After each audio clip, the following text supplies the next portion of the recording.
ಪ್ರಚಲಿತ ಈ ಕಾರ್ಯಕ್ರಮದ ಪ್ರಾಯೋಜಕರು Father Muller's Charitable trust, SDM college, Ujire.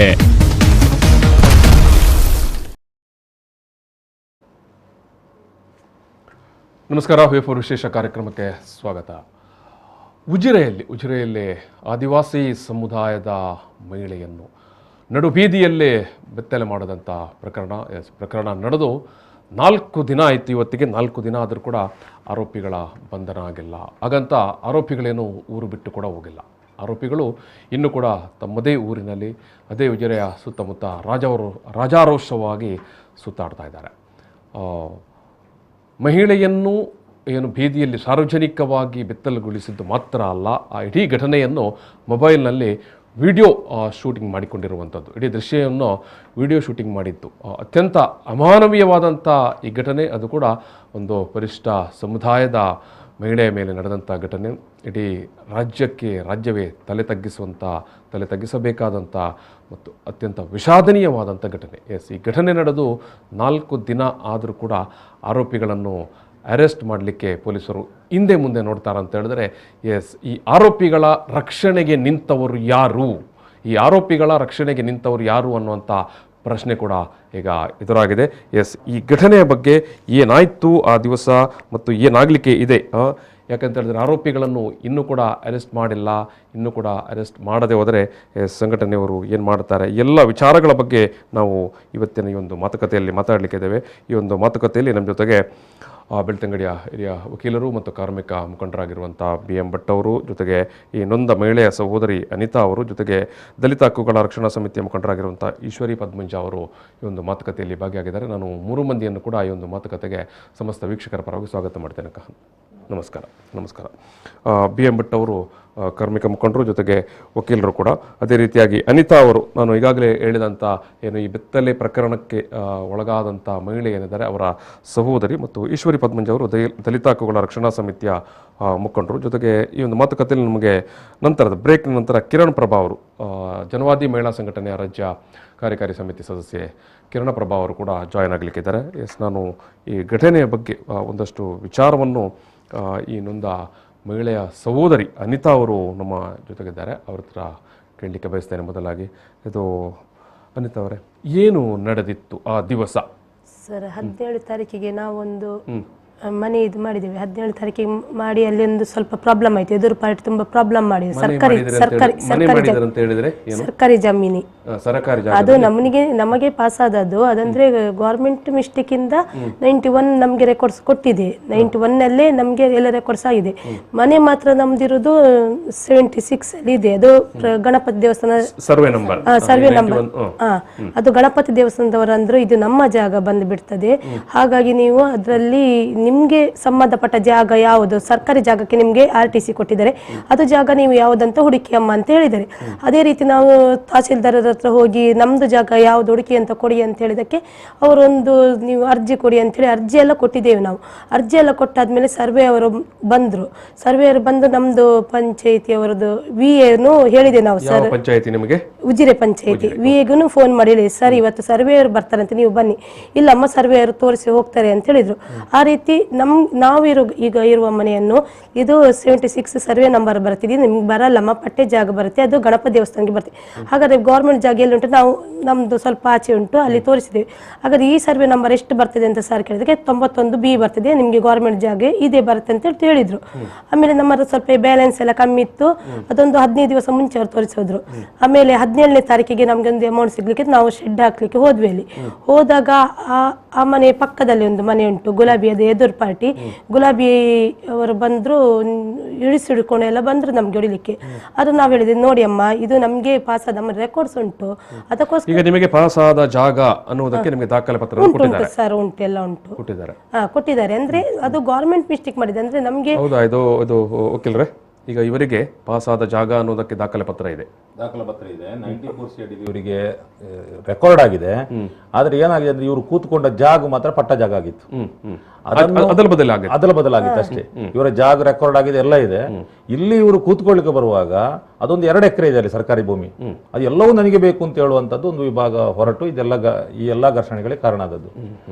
ಆದ್ರೆ ಜಮೀನಿನ ನಿವೇಶನ ವಿವಾದ ಅದೊಂದು ಕಡೆ ಬೇರೆ, ಆದ್ರೆ ಇಲ್ಲಿ ಏನು ಮಾಡಿದೆ ಅಂದ್ರೆ ಕಂಪ್ಲೀಟ್ ಆಗಿ ಈಗ ಬರ್ತೇನೆ ಈಗ ನಾನು ಕೇಳಿರುವಂತದ್ದು, ಈಗ ಇವರಿಗೆ ಜಾಗ ಮಂಜೂರಾಗಿರುವುದಕ್ಕೆ ಎಲ್ಲಾ ಸರ್ಕಾರಿ ದಾಖಲೆ ಪತ್ರಗಳು ಇದಾವೆ. ಎಸ್ ಅನಿತಾ ಅವರೇ. ಆಮೇಲೆ ಏನಾಯ್ತಂತೆ ಸರ್, ಅದಕ್ಕೆ ಹೇಳಿದ್ರು ಎದುರು ಪಾರ್ಟಿಯವರು ತುಂಬಾ ಗಲಾಟೆ ಮಾಡಿದ್ರು. ನಾವು ಹೇಳಿದ್ದೇವೆ ಈಗ ನಿಮ್ಮಿಂದ ಮಿಸ್ಟೇಕ್ ಅದ, ನೀವೇ ನಮಗೆ ಸರಿ ಮಾಡಿ ಕೊಡ್ಬೇಕು ಅಂತೇಳಿ ನಾವು PDO ಆಗ್ಲಿ ಇವರಿಗೆ ಎಲ್ಲ ದೂರ ಮಾಡಿದ್ದೇವೆ. ಅದಕ್ಕೋಸ್ಕರ ಅವರಂದ್ರೆ ನಿಮ್ಗೆ ರಾಜ್ಯ ಪಂಚಾಯತಿಗೆ ಮಾಡಿ ಅಂದ್ರೆ ನಾವು ಬರ್ತೇವೆ ಅಂತೇಳಿ ಮಂಗಳವಾರ ದಿವಸ 17ನೇ ತಾರೀಕು 4 ಗಂಟೆಗೆ ಬಂದ್ರು. PDO VA ಅವರು, ಆಮೇಲೆ ಅವ್ರದ್ದು ಕೆಲಸದವರೊಬ್ರು, ಆಮೇಲೆ ನಮ್ದು ಜಾತಿ ಮುಖಂಡ ಅಂತೇಳಿ ಚನ್ನಕೇಶವ ಅಂತೇಳಿ ಅವರು ಆ ಜಾಗಕ್ಕೆ ಬರೋದು ಅಗತ್ಯ ಇರ್ಲಿಲ್ಲ, ಆದ್ರೂ ಬಂದ್ರು. ನಮ್ಗೆ ನಾವು ಕರೀಲಿಲ್ಲ ಸರ್, ಅವರು ಪಂಚಾಯತಿಯಲ್ಲಿ ಕರೆದಿದ್ದಾರೆ ನಾವು ನಮ್ಗೆ ಗೊತ್ತಿಲ್ಲ. ಬಂದ್ರು ಸರ್. ಬಂದಾದ್ಮೇಲೆ ಅಲ್ಲಿ ನಾವು ಯಾರು ಹೋಗಿಲ್ಲ, ನಾನು ನನ್ನ ಗಂಡ ಇಬ್ಬರೇ ಹೋದ್ರು. ಮತ್ತೆ ಅವರ ಪಾರ್ಟಿಯಲ್ಲಿ ಎಲ್ಲ ಅವರ ಫ್ಯಾಮಿಲಿ ಬಂತು, ಒಂದು 15 ಜನಕ್ಕೂ ಜಾಸ್ತಿ ಬಂದ್ರು. ಆಮೇಲೆ ಎಂತ ಆಯ್ತಂತ ಅವರಿಗೆ ಬೇಕಂತ ಹೇಳ್ಕೊಂಡು ಅವರಿಗೆ ಆಲ್ರೆಡಿ ಗವರ್ಮೆಂಟ್ ಜಾಗದಲ್ಲಿ 1 ರೆಕಾರ್ಡ್ಸ್ ಆಗಿದೆ ಸರ್, ತಾಯಿ ಹೆಸರಲ್ಲಿ. ಇನ್ನೊಂದು ಮಗ ಈಚೆ ಮನೆ ಮಾಡಿ ಕುತ್ಕೊಂಡು, ನಾವು ಕಟ್ಟಿದ್ದೇವಲ್ಲ ಈಗ, ಅದರ ಆಚೆ ಒಂದು ಮನೆ ಮಾಡಿ ಕುತ್ಕೊಂಡಿದ್ದಾನೆ. ಆಮೇಲೆ ಒಂದು ತುಂಬಾ ಅಡಿಕೆ ತೋಟ ಎಲ್ಲ ಹಾಕಿದ್ದಾನೆ ಅದರಲ್ಲಿ. ಅದೇನು ಗವರ್ಮೆಂಟ್ ಜಾಗ ಅಂತ ಗೊತ್ತಾದ್ಮೇಲೆ ಅವನು ಅಡಿಕೆ ತೋಟ ಹಾಕಿದ್ದು. ನಾವು ಆಲ್ರೆಡಿ ಸ್ಟೇ ಮಾಡಿದ್ದೇವೆ, ಇದಕ್ಕಿಂತ 5 ವರ್ಷ ಮುಂಚೆನೆ ಮಾಡಿದ್ದೇವೆ. ಮಾಡಬಾರ್ದು, ಅದು ಗವರ್ಮೆಂಟ್ ಜಾಗ ಅಂದ್ರೆ ಎಲ್ಲರಿಗೂ ಸಿಗ್ಬೇಕು, ನಮ್ಗೆ ಒಬ್ಳಿಗೆನೆ ಬೇಕಂತ ಹೇಳ್ತಿಲ್ಲ ಸರ್. ಯಾರ್ಯಾರು ಇದ್ದಾರೆ ಅವ್ರಿಗೆ ಕೊಡಿ ಸರ್, ಎಲ್ಲರಿಗೂ ಕೊಡಿ, ಶೇರ್ ಮಾಡಿ. ಗವರ್ಮೆಂಟ್ ಜಾಗ ಇಲ್ಲ ಅಂತೇಳಿ ಎಷ್ಟೋ ಜನ ಎಲ್ಲಿ ಇರ್ತಾರೆ, ಅವ್ರಿಗೆ ಕೊಡಿ ಅಂತ ಹೇಳಿ ನಮ್ಗೆ ಒಬ್ರಿಗೇನೆ ಬೇಕಂತ ಹೇಳಿ ಉದ್ದೇಶ ಇಲ್ಲ. ಅಷ್ಟ್ರಲ್ಲಿ ಏನಾಯ್ತು ಸರ್, ಅಲ್ಲಿ ಬರುವಾಗ ಸ್ವಲ್ಪ ಮಾತು ಅವರೇ ಎದುರೇ ಪಾರ್ಟಿ ಅವರು ಬೈಲಿಕ್ಕೆಲ್ಲ ಸ್ಟಾರ್ಟ್ ಮಾಡಿ, ನಾವಾದ್ರೂ ಸುಮ್ಮನೆ ಇದ್ದಾಯ್ತು. PDOನವ್ರು ಹೇಳಿ ಈ ರೀತಿ ಗಲಾಟೆ ನಮ್ಗೆ ಎಂತ ಮಾಡ್ಲಿಕ್ಕೆ ಆಗಲ್ಲ ಅಮ್ಮ ಅಂತೇಳಿ ಅವರು ಹೊರಟೋದ್ರು. ಅಷ್ಟರಲ್ಲಿ ನಮ್ದು ಅವ್ರ ಸುರೇಖ ಅಂತೇಳಿ ನನ್ನ ತಂಗಿ, ಮತ್ತೆ ಪುನೊಬ್ರು ಅಕ್ಕ ಜ್ಯೋತಿ ಅಂತೇಳಿ ಅವರು ಇದಕ್ಕಿಂತ ಮುಂಚೆ 2-3 ವರ್ಷದ ಮುಂಚೆ ಅವರು ಅರ್ಜಿ ಹಾಕಿದ್ರು. ಅದು ಜಸ್ಟ್ ಅವರು ಎಂತ ಆಯ್ತು, PDO ಅವರು ಬಂದಿರಲ್ಲ, ಎಂತ ಆಯ್ತು ಅಂತ ಕೇಳಿಕ್ಕೆ ಬರುವಾಗ ಅವ್ರು ಇವರಿಗೆ ಬೈಲಿಕ್ಕೆ ಸ್ಟಾರ್ಟ್ ಮಾಡಿದ್ರು. ಅವ್ರಿಗೆ ಬೈಗಳು ಕೇಳಿ ಇವರು ಇಬ್ರು ಬಂದೇನು, ಜ್ಯೋತಿ ಮತ್ತೆ ಸುರೇಖ ಇದ್ದಾರಲ್ಲ, ಅವ್ರು ರೋಡಿಗೆ ಬಂದು ನಿಂತರು. ರೋಡಿಗೆ ಬಂದು ನಿಲ್ವಾಗ PDO ಅವರು ಹೋದ್ರು. ಆವಾಗ ನಾವು PDO ಅವರಿಗೆ ಹೋಗಿ ಹೇಳಿದೆ, ರಿಕ್ವೆಸ್ಟ್ ಮಾಡಿ, ಸರ್ ಎಂತದ್ದು ಮಾಡಿ ಸರ್, ಇನ್ನು ಮಳೆ ಬರ್ತದೆ, ನಮ್ಗೆ ಮನೆ ಕಟ್ಟಬೇಕಲ್ಲ ಅಂತೇಳಿ, ಇಲ್ಲ ಈ ರೀತಿ ಗಲಾಟೆ ಆದ್ರೆ ನಾವು ಎಂತ ಮಾಡುದು ಅಂತೇಳಿ ಅವರು ಹೋದ್ರು. ಹೋದ ತಕ್ಷಣ ನಮ್ದು ಇವರು ಜ್ಯೋತಿ ಅಂತೇಳಿ ಅಕ್ಕ ಇದ್ದಾರಲ್ಲ, ಅವರಿಗೆ ಎದುರು ಪಾರ್ಟಿ ಅನಿಲ್ ಅಂತ ಯಾರಿದ್ದಾರೆ ಅವ್ರದ್ದು ಹೆಂಡತಿ ಅಂತ ಮಾಡಿದ್ಲು. ಇವರು ಜ್ಯೋತಿ ಅವರು ಹೇಳ್ತಿದ್ರು, ನಾನೇ ನಿಮ್ಮ ಜಾಗದಲ್ಲಿ ನಿಂತಿಲ್ಲ, ಗವರ್ಮೆಂಟ್ ಜಾಗದಲ್ಲಿ ನಿಂತು ಕೇಳಿ ನಾನು ಎಂತ ಆಯ್ತಂತ ಕೇಳಿ, ಅದಕ್ಕೆ ನೀವು ಇಷ್ಟು ಅದಕ್ಕೆ ಚನ್ನಕೇಶವ ಅನ್ನುವರು ಅಂತ ಹೇಳಿದರೆ, ನೀವು ಯಾಕೆ ಸುಮ್ಮನೆ ನಿಂತಿದ್ದೀರಿ ಅಂತೇಳಿ, ಅದಕ್ಕೆ ಅಷ್ಟೇ ಅವರು ಸಪೋರ್ಟ್ ಮಾಡಿದ್ರು. ಅಂದ್ರೆ ನೀವು ಯಾಕೆ ಸುಮ್ಮನೆ ನಿಂತಿದ್ದೀರಿ ಅಂತೇಳಿ ಚನ್ನಕೇಶವ ಅವರು ಹೇಳಿದಷ್ಟ ಈ ಏಕಾಏಕಿ ಮಹಿಳೆ ಬಂದು ಯಾರು ಜ್ಯೋತಿ ಅನ್ನೋರಿಗೆ ಕೆಪ್ಪೆಗೆ ಬಾರಿಸಿದ್ರು. ಕೆಪ್ಪೆಗೆ ಬಾರಿಸಿ ಅವರು ಸುಗುಣ ಅವರು ಬಟ್ಟೆ ಎಳಿಲಿಕ್ಕೆ ಬಂದ್ಲು, ಯಾರ್ದು ನಮ್ದು ದೊಡ್ಡ ಅಕ್ಕ ಜ್ಯೋತಿಯದ್ದು. ಅಷ್ಟರಲ್ಲಿ ನನ್ನ ತಂಗಿ ಸುರೇಖ ಏನಿದ್ದಾಳೆ, ನನ್ನ ಅಕ್ಕನ ಬಟ್ಟೆ ಎಳಿತಾರೆ, ಹೋಗಿ ಹಿಂಗೆ ಗಟ್ಟಿಡ್ಲು. ಅಷ್ಟರಲ್ಲಿ ಅವರ ಪಾರ್ಟಿಯಲ್ಲಿ ಈ ಸುಗುಣ, ಆಮೇಲೆ ಗುಲಾಬಿ, ಲಲಿತ ಬಂದು 3 ಬಂದು ಬಟ್ಟೆ ಹರಿದ್ರು ಸರ್. ಹರಿದ್ರು ಸಹ ಪರವಾಗಿಲ್ಲ ಸರ್, ಬಿಸಾಡಿ ಬಿಟ್ಟಿದ್ದಾರೆ ಗೊತ್ತುಂಟು. ಇವಳು ಹಿಂಗೆ ಹಿಡ್ಕೊಂಡಿದ್ದಾಳೆ ಸರ್, ಎಳಿಬೇಡಿ ಅಂತೇಳಿ. ಅಷ್ಟರಲ್ಲಿ ಅವರ ಟೀಮಲ್ಲಿ ಯಾರೆಲ್ಲ ಇದ್ದಾರೆ, ಹೊಡೀರಿ ಅವಳಿಗೆ, ಹೊಡೀರಿ ನಾನು ಹೇಳ್ತಿದ್ದೇನೆ, ಹೋಗು ಸರ್ ಬಟ್ಟೆ ಚೇಂಜ್ ಮಾಡಿ. ಅದು ಅವಳಿಗೆ ಬಿಡ್ತಿಲ್ಲ ಸರ್, ಅಷ್ಟು ಜನ. ಅದರಲ್ಲಿ ಸಂದೀಪ್ ಅಂತ ಮೈನ್ ಆರೋಪಿ ಇದ್ದಾನಲ್ಲ ಸರ್, ಅವನು ಫಸ್ಟಿಗೆ ವಿಡಿಯೋ ಮಾಡ್ತಿದ್ದ. ಆಮೇಲೆ ಸ್ವಲ್ಪ ಅಂದ್ರೆ ಗಲಾಟೆಗೆ ಹೋಗ್ಬೇಕಲ್ಲ, ಇನ್ನು ಮೊಬೈಲ್ ಏನಾಗ್ತದೆ, ಮೊಬೈಲ್ ಜೇಬಲ್ಲಿ ಇಟ್ಟಿದ್ದೆ ಅಂದ್ರೆ ಅಲ್ಲೇ ವಿಡಿಯೋದಲ್ಲಿ ಇಟ್ಕೊಂಡಿದ್ದೆ. ಆಮೇಲೆ ಇವಳು ಬಟ್ಟೆ ಹರಿದ ಮೇಲೆ ಪುನಃ ವಿಡಿಯೋ ಮಾಡ್ತಿದ್ದಾರೆ ಸರ್, ಬಟ್ಟೆ ಆದ್ಮೇಲೆ ಹಾಕಿ ಅಂತ ಹೇಳ್ಕೊಂಡು. ಆಮೇಲೆ ಏನಾಯ್ತಂದ್ರೆ ಇವಾಗ ಅಷ್ಟರಲ್ಲಿ ಸಂದೀಪ್ ಸರ್, ಅಷ್ಟರಲ್ಲಿ ವಿಡಿಯೋ ಆಯ್ತಲ್ಲ, ಹಾಕಿ ಅವಳನ್ನು ಬಿಡ್ಬೇಡಿ ಅಂದ್ರೆ ಅವಳು ತಡಿಲಿಕ್ಕೆ, ಅವರು ಹೆಂಗಸರೇನು ಆಚೆ ಹೋದ್ರು, ಇಬ್ರು ಹೆಂಗಸರು ಅವರು, ಮತ್ತೆ ಎಲ್ಲರನ್ನು ದುಡುದು ಅವಳನ್ನು ಹೊಡೀರಿ ಅಂತೇಳಿ ಅದು ಉಂಟು ನಮ್ಮ ಹತ್ರ. ಹುಡುಗರು ಗಂಡಸರು ದುಡಿಯು ಸರ್. ಅಷ್ಟರಲ್ಲಿ ಏನಾಯ್ತು ಅಂತ ಹೇಳಿದ್ರೆ, ಇವರು ಜ್ಯೋತಿ ಅವರಿಗೆ ಇದು ಮಾಡಿದ್ರು. ಅಷ್ಟರಲ್ಲಿ ಅವ್ರ ತಾಯಿ ಅಂತ ಮಾಡಿದ್ರು, ಅವ್ರು ಏಜೆಡ್ ಸರ್, 60 ವರ್ಷ ಮೇಲೆ ಆಗಿದೆ. ನನ್ನ ಮಗಳಿಗೆ ಹಾಗೆ ಮಾಡಬೇಡಿ ಅಂತ ಹೇಳಿದಕ್ಕೆ ಅವಳು ಕುಸುಮ ಅಂತ ಹೇಳುವವರಿದ್ದಾರೆ, ಅವರಿಗೆ ಲೋಕ ಅಂತ ಹೇಳುವರು ಕೋಲ್ ತಂದು ಕೊಟ್ಟು ಸರ್, ಇಷ್ಟು ಕೋಲ್ ತಂದು ಕೊಟ್ಟು ಸಾರಿ ಹೊಡಿತಾರೆ ಸರ್, 4 ಪೆಟ್ಟು ಹೊಡಿತಾರೆ. ಆವಾಗ ನಮ್ಮ ದೊಡ್ಡಕ್ಕನ ಮಗ ಜ್ಯೋತಿ, ಅವನಿಗೆ 15 ವರ್ಷ, ಫುಲ್ಲಾಗಿ 16 ವರ್ಷ ಆಯ್ತು. ಅವನು ಆಂಟಿ ಹೋಗಿ ಅಜ್ಜಿಗೆ ಹೊಡಿಬೇಡಿ ಅಂತ ಹೇಳಿದಕ್ಕೆ ಅವನಿಗೆ ಹಲ್ಲೆ ಮಾಡಿದ್ದಾರೆ ಸರ್. ಯಾರು ಸಂತೇಶ್ ಮತ್ತೆ ಸಂದೇಶ್ ಅನ್ನುವರು, ಅವನಿಗೂ ಗಾಯ ಆಗಿತ್ತು. ಆಮೇಲೆ ಈ ಎಲ್ಲ ಪ್ರಕರಣ ಆದಮೇಲೆ ನಾವೇನು ಮಾಡಿದ್ವಿ ಅಂತ ಹೇಳಿದರೆ ಇವಳಿಗೆ ಸುರೇಖನ್ನವರಿಗೆ ಎದು ನೋವಾಯಿತು, ಮತ್ತು ನಮ್ಮ ಜ್ಯೋತಿ ಅಕ್ಕನಿಗೆ ಕೈಯಲ್ಲೆಲ್ಲ ಗಾಯ ಇತ್ತು, ಅಜ್ಜಿಗೆ ಇದಾಗಿದೆ, ಫುಲ್ ಇದಾಗಿದೆ. 3 ಜನ ಹೋಗಿ ಆಸ್ಪತ್ರೆಗೆ ಸೇರಿದೆವು ಸರ್. ಅಷ್ಟರಲ್ಲಿ ಅವರು ಪಾರ್ಟಿಯವರು ಸುಗುಣ ಮತ್ತು ಯಾರು ಗುಲಾಬಿ ಅನ್ನೋ ಅವರು ಹಾಸ್ಪಿಟಲ್ ಸೇರು. ಆಮೇಲೆ ನಮ್ಗೆ ಎಂತಾಯ್ತು ಗೊತ್ತಿಲ್ಲ, ನಮ್ದು ಯಾರು ಇದು ಪಂಚಾಯತ್ ಮೆಂಬರ್ ಪ್ರವೀಣ್ ಅಂತ ಹೇಳಿದ್ರು, ಎಲ್ಲ ರಾಜ್ಯ ಪಂಚಾಯತ್ ಡಿಸ್ಚಾರ್ಜ್ ಆಯಿತು ಹೋಗಿ ಅಂತ ಹೇಳಿದ್ರು ಸರ್. ನಮಗೆ ಆದರೂ ಸಮಾಧಾನ ಇರಲಿಲ್ಲ ಸರ್. ನನ್ನ ತಂಗಿಗೆ ಈ ರೀತಿ ಆಯ್ತಲ್ಲ ಸರ್, ಅವಳು ಕೊರಗಿ ಸಾಯ್ತಾಳೆ ಸರ್, ಈ ರೀತಿ ಆಯ್ತಲ್ಲ ಅಂತ ಹೇಳ್ಕೊಂಡು. ಅಷ್ಟರಲ್ಲಿ ಏನಾಯ್ತು ಅಂತ ಹೇಳಿದ್ರೆ ನಮಗೆ ಮನೆಗೆ ಬಂದ್ವಿ ಸರ್. ಬುಧವಾರ ದಿವಸ ಏನೋ ಇದಾಯಿತು, ಬುಧವಾರ ಸ್ಟೇಷನಿಗೆ ಕರೆದ್ರೆ ಏನೋ ಸಿಗ್ನೇಚರ್ ಎಲ್ಲ ಹಾಕಿದ್ರು ಕಳಿಸ್ತಾರೆ. ಬುಧವಾರ ದಿವಸ ಏನಾಯ್ತು ಅಂತ ಹೇಳಿದ್ರೆ ನಮಗೆ ಪುನಃ ಸಮಾಧಾನ ಇಲ್ಲ. ನಮಗೆ ಮೊದಲೊಂದು ಮಹಿಳಾ ಸ್ಟೇಷನಿಂದ ಫೋನ್ ಬಂತು, ಈ ರೀತಿ ಆಗಿದ್ದಲ್ಲ, ನೀವು ಯಾಕೆ ಸುಮ್ಮನೆ ಕೂತ್ಕೊಳ್ಳಿ ಅಂತ. ನಮಗೆ ಅವರು ಯಾರೇನು ನಮ್ಮ ಪರಿಚಯ ಇಲ್ಲ. ಅದಕ್ಕೆ ನಮ್ಗೆ ಹೇಳಿ, ನಮಗೆ ಒಬ್ಬರು ಪರಿಚಯದಾರ ಅಣ್ಣ ಇದ್ದಾರೆ, ಅವ್ರು ಹೇಳಿದರು ನೀವು BM ಭಟ್ರ ಹತ್ರ ಹೋಗಿ, ಅವರು ಸಜೆಷನ್ ಹೇಳ್ತಾರೆ ನಿಮಗೆ, ಓಕೆ. ಅಷ್ಟರಲ್ಲಿ ನಾವು ಸಂಜೆ 7 ಗಂಟೆ ಆಗಿದೆ ಬರೋ ಸರ್. ಈಶ್ವರಿ ಮೇಡಮ್ ಅಂತ ಯಾರಿದ್ದಾರೆ ಅವರಿಗೆ ಜಸ್ಟ್ ಅವ್ರ ಮನೆಗೆ ಹೋಗ್ತಿದ್ರು, ಜಸ್ಟ್ ಅವ್ರಿಗೆ ಲೇಟ್ ಆಯ್ತು, ನಾವು ಹೋಗೋದು ಲೇಟ್ ಆಗಿದೆ. ಜಸ್ಟ್ ಮೇಡಮ್ ಎಂತ ಕೇಳಿದ್ರು ಅವರು, ಜಸ್ಟ್ ನೋಡಿ ಮೇಡಮ್ ಈ ರೀತಿ ಆಗಿ ನಮಗೆ, ಅವ್ರು ನೋಡಿದ ತಕ್ಷಣ ಈ ರೀತಿ ಘಟನೆ ಆಗಿದೆ, ನೀವು ಯಾಕೆ ಸುಮ್ಮನೆ ಕೂತ್ಕೊಂಡಿದ್ರಿ ಹಾಗೆ ಅಂತೇಳಿ ತುಂಬ ನಮಗೆ ಸಪೋರ್ಟ್ ಮಾಡಿದ್ರು. ಅವ್ರ ಸಪೋರ್ಟ್ ನೋಡಿ ನಮಗೆ ಮುಂದೆ ಬರುವಾಯ್ತು ಅಂತ. ನಮಗೆ ಯಾರಿಲ್ಲ ಸರ್, ಸಪೋರ್ಟಿಗೆ ಯಾರಿಲ್ಲ, ಒಂದೇ ಜನ ಬೇಕು ಸರ್, ಒಂದು ಹಣ ಬೇಕು, ಅದು ಎರಡು ನಮ್ಮ ಹತ್ರ ಇಲ್ಲ. ಈ ಈಶ್ವರಿ ಮೇಡಮ್ ನಮ್ಗೆ ಸಪೋರ್ಟ್ ಮಾಡಿದ್ರು, ನಮ್ಗೆ ಯಾವಾಗ ಧೈರ್ಯ ಬಂತು. ನಾವು 3 ಅಕ್ಕದು, ಯಾರು ನಾನು ಜ್ಯೋತಿ ಸುರೇಖ 3 ಜನ ಬೆಳಗ್ಗೆ ಪುನಃ ಭಟ್ರ ಹತ್ರ ಹೋದ್ವಿ. ಭಟ್ರ ಹತ್ರ ಕೇಳಿದ್ವಿ ಎಂತ ಮಾಡ್ಬೇಕು ಸರ್, ನಮಗೆ ಘಟನೆ ಇದು ಪ್ರೂಫ್ ಉಂಟು, ಬಟ್ ಎಂತ ಮಾಡ್ಬೇಕಂತ. ಅವರು ಯಾವ ರೀತಿ ಬರಿಬೇಕು ಅದು ಬರೆದು ಕೊಟ್ಟರು ಸರ್. ಆಮೇಲೆ ನಾವು ಇದು ಸ್ಟೇಷನ್ಗೆ ಹೋದ್ವಿ.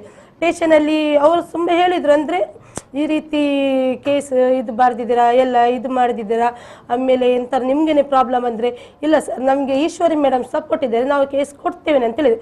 ಆಮೇಲೆ ಅವರು ತಗೊಂಡಾದ್ಮೇಲೆ ಅದು ಯಾವಾಗ ನಮ್ಮದು ಗುರುವಾರ ತಗೊಂಡ್ರು. ಗುರುವಾರ 8 ಗಂಟೆಗೆಲ್ಲ FRI ಆಯ್ತಲ್ಲಿ, ನಮಗೆ FRI ಕಾಪಿ ಗುರುವಾರ ಸಂಜೆ ಕೊಟ್ಟರು ಸರ್. ಗುರುವಾರ ನಾವು ಹೋಗುವಾಗ ಅದೇ ವ್ಯಕ್ತಿ ಸಂದೀಪ್ ವ್ಯಕ್ತಿ, ಅಂದರೆ ಅವರ ಮನೆ ಮುಂದೆ ನಮಗೆ ಪಾಸ್ ಆಗಬೇಕು ಸರ್. ಸಂದೀಪ್ ವ್ಯಕ್ತಿ ಆ ಸುರೇಖನ್ಗೆ ಎಷ್ಟು ಪುನಃ ಇನ್ಸಲ್ಟ್ ಮಾಡ್ತಾರೆ ಸರ್. ಆ ಬಿಯರ್ ಬಾಟ್ಲಲ್ಲಿ ಇಟ್ಕೊಂಡು ನಲ್ಲಿ ಡ್ಯಾನ್ಸ್ ಮಾಡ್ತಾ ಪುನಃ ಇನ್ಸಲ್ಟ್ ಮಾಡ್ತೇನೆ ಸರ್. ಅದೇ ಟೆನ್ಷನಲ್ಲಿ ಅವಳು ಎಂತ ಮಾಡಿದ್ಲು, ಏನೋ ಒಂದು ಕೆಲಸ ಮಾಡ್ಲಿಕ್ಕೆ ಹೋದ್ಲು ಯಾರು ಸುರೇಖನ್ವಳು. ಆಮೇಲೆ ಈಶ್ವರಿ ಮೇಡಮ್ ಹತ್ರ ಹೇಳಿದ್, ನಾನು ಹೀಗೆ ಇದು ಮಾಡ್ತೇನೆ ಸರ್. ಅವರು ಫೋನ್ ಮಾಡಿ ನಾವಿದ್ದೇವೆ, ನಾನು ನಿಮಗೆ ಧೈರ್ಯ ಕೊಡ್ತೇನೆ, ನೀನು ಎಂಥರ ಜೀವಕ್ಕೆ ಎಂಥರ ಮಾಡ್ಕೊಂಡ್ರೆ ನಾವಿಲ್ಲ, ಅದಕ್ಕೆ ನೀನು ಧೈರ್ಯವಾಗಿರು, ನಿಮಗೆ ನ್ಯಾಯ ನಾನು ತೊಡಗಿಸ್ತೇನೆ ಅಂತ ಹೇಳಿದ್ರು ಸರ್. ಆಮೇಲೆ ಗುರುವಾರ ದಿವಸ ಆಯಿತು. ಶುಕ್ರವಾರ ದಿವಸ ಬೆಳಗ್ಗೆ ದಿವಸ ಮಹಾಜರಿಗೆ ಅಂತ ಇನ್ಸ್ಪೆಕ್ಟರ್ ಅವರಿಬ್ಬರು ಬಂದರು. ಆ ಟೈಮ್ನ ಅವರು ಅಲ್ಲೇ ಇದ್ರು. ಅವರಂದರೆ ಅಲ್ಲಿ ಇದ್ದದ್ದು ನಮ್ಮದು ಬಟ್ಟೆ ಮತ್ತು ಕೋಲು ಮಹಾಜರಿಗೆಲ್ಲ ಬಂದು ಇದು ಮಾಡಿ ಹೋದ್ರು ಸರ್. ಆಮೇಲೆ ನಾವು ಪುನಃ ಈಶ್ವರಿ ಮೇಡಮ್ಗೆ ಹೇಳಿದ್ವಿ, ಸರ್ ಮೇಡಮ್ ಅವ್ರು ಏನು ಪ್ರಶ್ನೆ, ಇವರು ಅಲ್ಲಿ ಫೋನ್ ಮಾಡಿ ಎಲ್ಲ ಕೇಳಿದ್ರು ಯಾಕೆ ಅವ್ರನ್ನ ಅರೆಸ್ಟ್ ಮಾಡಲಿಲ್ಲ ಅಂತ. ಅಷ್ಟರಲ್ಲಿ 2-2:30 ಹೊತ್ತಲ್ಲಿ ಇಬ್ಬರು ಇನ್ಸ್ಪೆಕ್ಟರ್ ಬಂದರು. ಅವ್ರ ಹೆಸರು ನಮ್ಗೆ ಕರೆಕ್ಟ್ ಗೊತ್ತಿಲ್ಲ, ಬಂದರು. ಅಷ್ಟರಲ್ಲಿ ನಾನು ಅಂಗಡಿಯಲ್ಲಿ ಅವ್ರು ಚಹಾ ಕುಡಿತಿದ್ರು. ಅಷ್ಟರಲ್ಲಿ ನಾನು ನಮಸ್ತೆ ಸರ್ ಅಂತ ಹೇಳಿದೆ. ಅಲ್ಲಿ ಅವರಂದ್ರು, ನಾನು ನಿಮ್ಮ ಮನೆಗೆ ಬರುವವನು ಅಂತ ಹೇಳಿದರು. ಸರಿ ಅಂತ ನಮ್ಮಕ್ಕಿಂತ ಮುಂಚೆ ಅವ್ರು ಹೊರಟರು, ಆದರೂ ಮನೆಗೆ ಬಂದಿಲ್ಲ. ನಮ್ಮ ಮನೆಗೆ ಬಂದು ಕೇಳಿ, ಸರ್ ಇಲ್ಲಿ ಇವರು ಇಬ್ಬರು ಬಂದರು, ಬರಲಿಲ್ವ ಅಂತ ನಮ್ಮ ಗಂಡನ ಕೇಳಿ, ಯಾರು ಬರಲಿ. ಆಮೇಲೆ ಒಂದು 10 ನಿಮಿಷ ಬಿಟ್ಟು ಅವರು ಸ್ಪಾಟಿಗೆ ಬಂದರು. ಫಸ್ಟ್ ಮೊದಲೇ ಯಾರು ಅನಿಲ್ ಮನೆಗೆ ಬಂದರು. ಅನಿಲ್ ಮನೆಗೆ ಬಂದಾದ್ಮೇಲೆ ಅಲ್ಲಿ ಅನಿಲ್ ಸರ್ ನಮಗೆ ಅವ್ರಿಗೆ ಕರೆಕ್ಟ್ ಕಾಣ್ತದೆ. ಅನಿಲ್ ಹೆಂಡತಿ ಯಾರು ಗುಲಾಬಿ, ನಂದಿನಿ ಎಲ್ಲನೂ ಅಲ್ಲಿ ಇದ್ದಾರೆ ಸರ್, ಸುಗುಣ ಎಲ್ಲರೂ ಅಲ್ಲಿದ್ದಾರೆ. ಅಷ್ಟರಲ್ಲಿ ಇವರು ಪೊಲೀಸ್ ಬರುವಾಗ ಅವ್ರಿಗೆ ಗೊತ್ತಾಯ್ತು ಏನಂತ ಗೊತ್ತಿಲ್ಲ ಸರ್. ಬೀಗ ಹಾಕಿ ಅಲ್ಲೇ ಒಳಗೆ ಕೂತ್ಕೊಂಡಿದ್ದಾರೆ ಸರ್. ನಾನು ಮತ್ತೆ ಸುರೇಖ ಜ್ಯೋತಿಯನ್ನು ಹೇಳಿದೆ, ಸರ್ ಅವರು ಒಳಗಿದ್ದಾರೆ ಸರ್, ಯಾಕೆ ನೀವು ಇದು ಮಾಡ್ತಿಲ್ಲ, ನೀವು ಆ ಸ್ಪಾಟಿಗೆ ಬರುವಾಗಿಲ್ಲ ಅಂತ ಹೇಳಿದ್ರು ನಮಗೆ. ಸರಿ ಅಂತ ಹೇಳಿದ್ರು ನಾವು ಹೊರಗೆ ಬಂದರೆ, ನಿಮ್ಮ ಮೇಲೆ ಕೇಸ್ ಆಗ್ತದೆ, ನೀವು ಆ ಸ್ಪಾಟಿಗೆ ಸರಿ ಅಂತ ಹೇಳಿದ್ರು. ಒಂದು ಮನೆ ಅದಾಯ್ತು ಸರ್.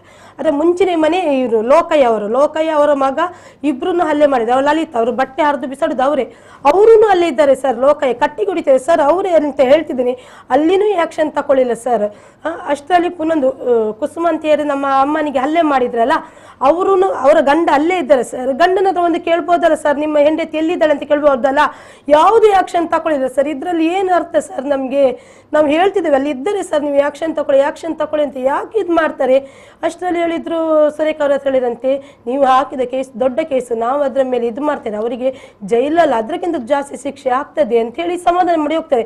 ನಮಗೆ ಅದು ಸಮಾಧಾನ ಬೇಡ ಸರ್, ನಮಗೆ ಅವನಿಗೆ ಅರೆಸ್ಟ್ ಮಾಡ್ಬೇಕು ಸರ್. ಇದು ಈ ರೀತಿ ಇವನೇ ಹೇಳುದು, ಚೆನ್ನಕೇಶವನ್ಗೆ ಹೇಳಿದ್ದು. ನಾನು ಹೇಳಿದೆ, ನನ್ನ ಗಂಡ ಹೇಳಿ, ಸರ್ ನೋಡಿ ಸರ್ ಅಲ್ಲಿ ಆ ರೀತಿ ಇದು ಮಾಡ್ತಾರೆ ಸರ್, ಎಂತಾರು ಒಂದು ನೀವು ಇದು ಮಾಡಿ ಅಂತ ಹೇಳಿದೆ. ನನ್ನ ಕೈಯಲ್ಲಿ ಎಂತ ಇಲ್ಲ ಅಂತ ಹೇಳಿದೆ. ಯಾರು ಚೆನ್ನಕೇಶವ, ನಮ್ಮ ಮರಾಠಿ ಸಂಘದ ಅಧ್ಯಕ್ಷನೇ ಅವನು, ನಾವು ಮರಾಠಿ ಅಧ್ಯಕ್ಷ. ಅವನ ಕೈಯಲ್ಲಿ ಎಂತ ಸಾಧ್ಯ ಇಲ್ಲ. ಆ ಸ್ಪಾಟಲ್ಲಿ ಅವನು ಎಂತಕ್ಕೆ ನಿಲ್ಬೇಕು, ಬತ್ತಲೆ ನೋಡ್ಲಿಕ್ಕೆ ನಿಲ್ಬೇಕು, ಅವನು ಹೋಗ್ಬೇಕು ತಾನೆ. ಒಂದು ಗಂಡಸು ಹೋಗ್ಬೇಕು, ಅಲ್ಲಿ ನಿಲ್ಬಾರ್ದು, ಸಾಧ್ಯ ಇಲ್ಲದವನು ನಿಲ್ಬಾರ್ದು ಅಷ್ಟೇ ನಾವು ಹೇಳುದು. ಅವ್ನು ಸಾಧ್ಯ ಇಲ್ಲದವ್ರು ಸ್ಟಾರ್ಟಿಂಗ್ ಎಂಟು ತನಕ ಎಂತಕ್ಕೆ ನಿಂತ. ಇವಳಿಗೆ ಅಷ್ಟೇ ಏಜಿತ್ ಮಗಳಿದ್ರೆ ಅವನನ್ನು ನೋಡಿದ್ರೆ ಆಗಿ ನಿಲ್ತಾನ. ಅವನು ಬತ್ತಲೆ ಆದ್ಮೇಲೆ ಅವ್ನು ನಿಲ್ಬಾರ್ದು, ಅವನ ಕೈಯಲ್ಲಿ ಸಾಧ್ಯ ಇಲ್ಲ, ಅವ್ನು ನಿಲ್ಲೇಬಾರ್ದು. ಅಷ್ಟೇ ಹೇಳುದು ಸರ್ ನಾನು. ಅವನಿಗೆ ತಕ್ಕ ಶಿಕ್ಷೆ ಆಗ್ಬೇಕು. ಅವ್ನು ಮರಾಠಿ ಸಂಘಕ್ಕೆ ಅಂತ ಹೇಳಿದ್ರೆ ನಮಗೂ ಸಪೋರ್ಟ್ ಆಗಿ ಬರ್ಬೇಕು, ಅವರಿಗೆ ಸಪೋರ್ಟ್ ಆಗಿ ನಿಲ್ಲ, ಅದು ಹೇಳೋದಲ್ಲ. ಸಾಧ್ಯ ಇಲ್ಲ. ಅವನು ನಿಂತದೆಂತಕ್ಕೆ ಸರ್? ಅವನು ಈ ಸಂದೀಪ ಅವನು ಕೇಕೆ ಆಗ್ತಾನೆ, ಹೊಡೀರಿ ಹರಿ. ಅವಳು ಸರ್ ಆ ಜಾಗದಲ್ಲಿ ಹರಿದಿದ್ದಾಳೆ ಸರ್. ನಾನು ಮನೆಗೆ ಹೋಗಿ ಡ್ರೆಸ್ ಮಾಡ್ಕೊಟ್ಟು ಬಾ ಅಂತ ಹೇಳಿದ್ರು, ಅವಳಿಗೆ ಹೋಗ್ಲಿಕ್ಕೆ ಹೆದರಿಕೆ ಆಗ್ತದೆ ಸರ್. ಅಷ್ಟು ಇದು ಮಾಡ್ತಿದ್ದಾಳೆ ಅಂತ ಅವಳು ಹೇಳ್ತಾರೆ, ನನಗೆ ಹಿಂದಿಯಲ್ಲಿ ಪುನಃ ಬಂದು ಬಟ್ಟೆ ಹರಿತಾರೆ ಅಂತ ಹೇಳ್ಕೊಂಡು ಅಷ್ಟು ಇದಾಗಿದೆ ಸರ್. ಅವಳಿಗೆ ಈ ಮಾನಸಿಕ ಒತ್ತಡದಿಂದ ಇದ್ದಾಳೆ. ಒಂದು ಊಟ ಇಲ್ಲ, ನಿದ್ದೆ ಇಲ್ಲ. 4 ವರ್ಷದ ಮಗುಂಟು ಸರ್. ಏನೇ ಏಜ್ ಆದವ್ರು ಅಂತಿದೆ. ಇನ್ನು ಅವಳು ಬದುಕಬೇಡುವ ಸರ್? ಅಲ್ಲ, ಈ ರೀತಿ ಕಾನೂನು ಇದು ಮಾಡ್ಲಿಲ್ಲ ಅಂತ ಉಂಟಲ್ಲ, ನಾವು ಎಂತ ಮಾಡ್ಬೇಕು ಸರ್? ಕಾನೂನು ಯಾಕೆ ಅವರಿಗೆ? ನಾವು ಯಾವ ಪಕ್ಷಕ್ಕೂ ಹೋಗಿಲ್ಲ ಸರ್, ನಮ್ಗೆ ನ್ಯಾಯ ಬೇಕಷ್ಟೇ. ಇಷ್ಟೆಲ್ಲ ಈ ಇಡೀ ಘಟನೆಯನ್ನು, ಯಾಕಂದ್ರೆ ಅವರದು ಬಟ್ಟೆ ಹರಿಯುವ ಘಟನೆಯನ್ನೆಲ್ಲ ಅವರು ವಿಡಿಯೋದಲ್ಲಿ ಮೊಬೈಲ್ ಎಲ್ಲ ರೆಕಾರ್ಡ್ ಮಾಡಿಕೊಂಡು ಮಾಡಿದ್ದಾರೆ ಸರ್. ನಾನ್ ಮಾತ್ರ ಅಂದ್ರೆ ನಾನ್ ಮಾಡಿದ್ದೆ ರೆಕಾರ್ಡಿಂಗ್, ನಾನ್ ಮಾಡಿದ್ದೆ ಅಂತ ಒಪ್ಕೊಳ್ತೇನೆ. ನಾನಂದ್ರೆ ಎಂತ ಆಯ್ತಂದ್ರೆ ಆ ಟೈಮಲ್ಲಿ ನಂಗೆ ರೆಕಾರ್ಡ್ ಮಾಡ್ಬೇಕು, ವಿಡಿಯೋ ಮಾಡ್ಬೇಕಂತ ಅನಿಸ್ತಿಲ್ಲ. ಅವನು ಮಾಡ್ತಿದ್ದಾರೆ ಸರ್, ಅವ್ರ ಪಾರ್ಟಿಯವ್ರು ಮಾಡ್ತಾರೆ. ನಮ್ಗೆ ಎಂತ ಪ್ರೂಫ್ ಬೇಕಲ್ಲ? ಈ ರೀತಿ ನನ್ನ ತಂಗಿಗೆ ಈ ಆಗ್ತಂತ ನಾನು ಕಡೆಗೆ ಮಾಡಿದ್ ಸರ್.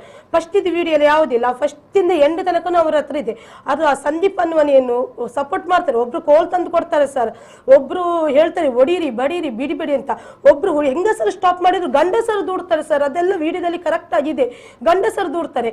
ಈಗ ಅವರು ಮಹಿಳೆಯರು ಹೊರದು ಅವ್ರಿಗೆ ಸಪೋರ್ಟ್ ಮಾಡ್ತಾರಲ್ಲ ಸರ್, ಅವರು ದೊಡ್ಡ ಕ್ರಿಮಿನಲ್ ಗೊತ್ತಾ ಸರ್? ಅವ್ರು ಯಾಕೆ ಸಪೋರ್ಟ್ ಮಾಡ್ಬೇಕು?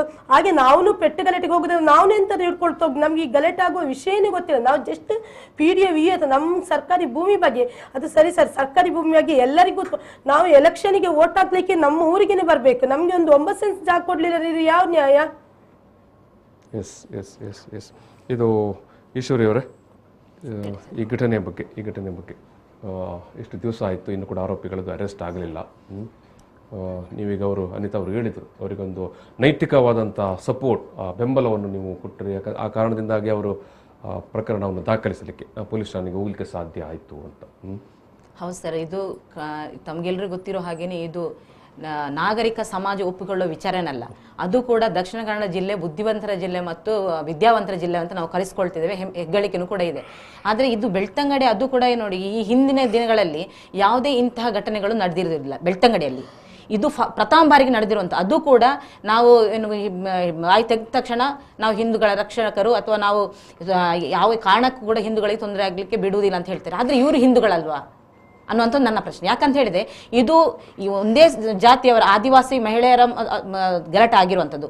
ಅದು ಕೂಡ ಈ ಮಹಿಳೆಯರು ಮಾತಾಡ್ತಿರ್ಬೇಕಾದ್ರೇನೆ ಈ ಗಂಡಸರು ಪ್ರಚೋದನೆ ಕೊಡುವಂಥದ್ದು ಅತ್ಯಂತ ಅಪಾಯಕಾರಿ ಮಟ್ಟಕ್ಕೆ ಇದು ಬೆಳ್ತಂಗಡಿ ತಲುಪಿದೆ ಅನ್ನೋದಕ್ಕೆ ಇದೊಂದು ಉದಾಹರಣೆ ಅಷ್ಟೇ. ಆದರೂ ಈ ಘಟನೆ ಆದರೂ ಇಷ್ಟು ದಿನಗಳಾದರೂ ಕೂಡ ನಾವು ಒತ್ತಡ ಹೇರಿ FIR ಮಾಡಿದ್ರು, ಆರೋಪಿಗಳನ್ನು ಬಂಧಿಸಲಿಕ್ಕೆ ಸಾಧ್ಯ ಆಗಲಿಲ್ಲ ಒಂದು ಕಡೆ. ಅದರ ಜೊತೆಗೇನೆ ನಮ್ಮ ಶಾಸಕರು, ಬೆಳ್ತಂಗಡಿ ಹರೀಶ್ ಪೂಂಜ ಶಾಸಕರು ಒಂದು ಸಾಂತ್ವನ ಕೂಡ ಈ ಮಹಿಳೆಯರಿಗೆ ಹೇಳಲಿಲ್ಲ. ಇದು ಏನನ್ನು ತೋರಿಸ್ತದೆ? ಇಬ್ಬಗೆಯ ನೀತಿಯನ್ನು ತೋರಿಸ್ತದೆ. ಯಾಕಂತ ಹೇಳಿದ್ರೆ ಇಲ್ಲಿ ನಡೆದಿರುವಂಥದ್ದು ಉಳ್ಳವರಿಗೆ ಮತ್ತು ಇಲ್ಲದವರಿಗೆ ಇರುವಂಥ ಗಲಾಟೆ ಅಂತ ಇಲ್ಲಿ ನಾನು ಹೇಳಲಿಕ್ಕೆ ಇಚ್ಛೆ ಪಡ್ತೀನಿ. ಯಾಕಂತ ಹೇಳಿದ್ರೆ ಇವರಿಗೆ ಒಂದು ನೆಲೆ ಊರ್ಲಿಕ್ಕೆ ಒಂದು ಜಾಗ ಇವರಿಗೆ ಕೊಡ್ಲಿಕ್ಕೆ ಸಾಧ್ಯ ಆಗಿಲ್ಲ. ಅದು ಕೂಡ ಸರ್ಕಾರಿ ಜಮೀನು. ಇವರು ಹೇಳಿದಾಗೆ ಸರ್ಕಾರಿ ಜಮೀನಲ್ಲಿ 94 ಅರ್ಜಿ ಹಾಕಿದ್ದಾರೆ. ತಪ್ಪು ಯಾರ್ದು? ಈಗ 91 ಸರ್ವೆ ನಂಬರ್ ಅಲ್ಲಿ ಇವರು ರೆಕಾರ್ಡ್ ಮಾಡಿ ಕೊಡ್ತಾರೆ, ಇನ್ನೊಂದು ಸರ್ವೆ ನಂಬರ್ ಅಲ್ಲಿ ಇವರು ಜಾಗ ತೋರಿಸ್ತಾರೆ. ತಪ್ಪು ಯಾರ್ದು? ಇದು ಸರ್ಕಾರ ಮಾಡಿರುವಂತ ತಪ್ಪು.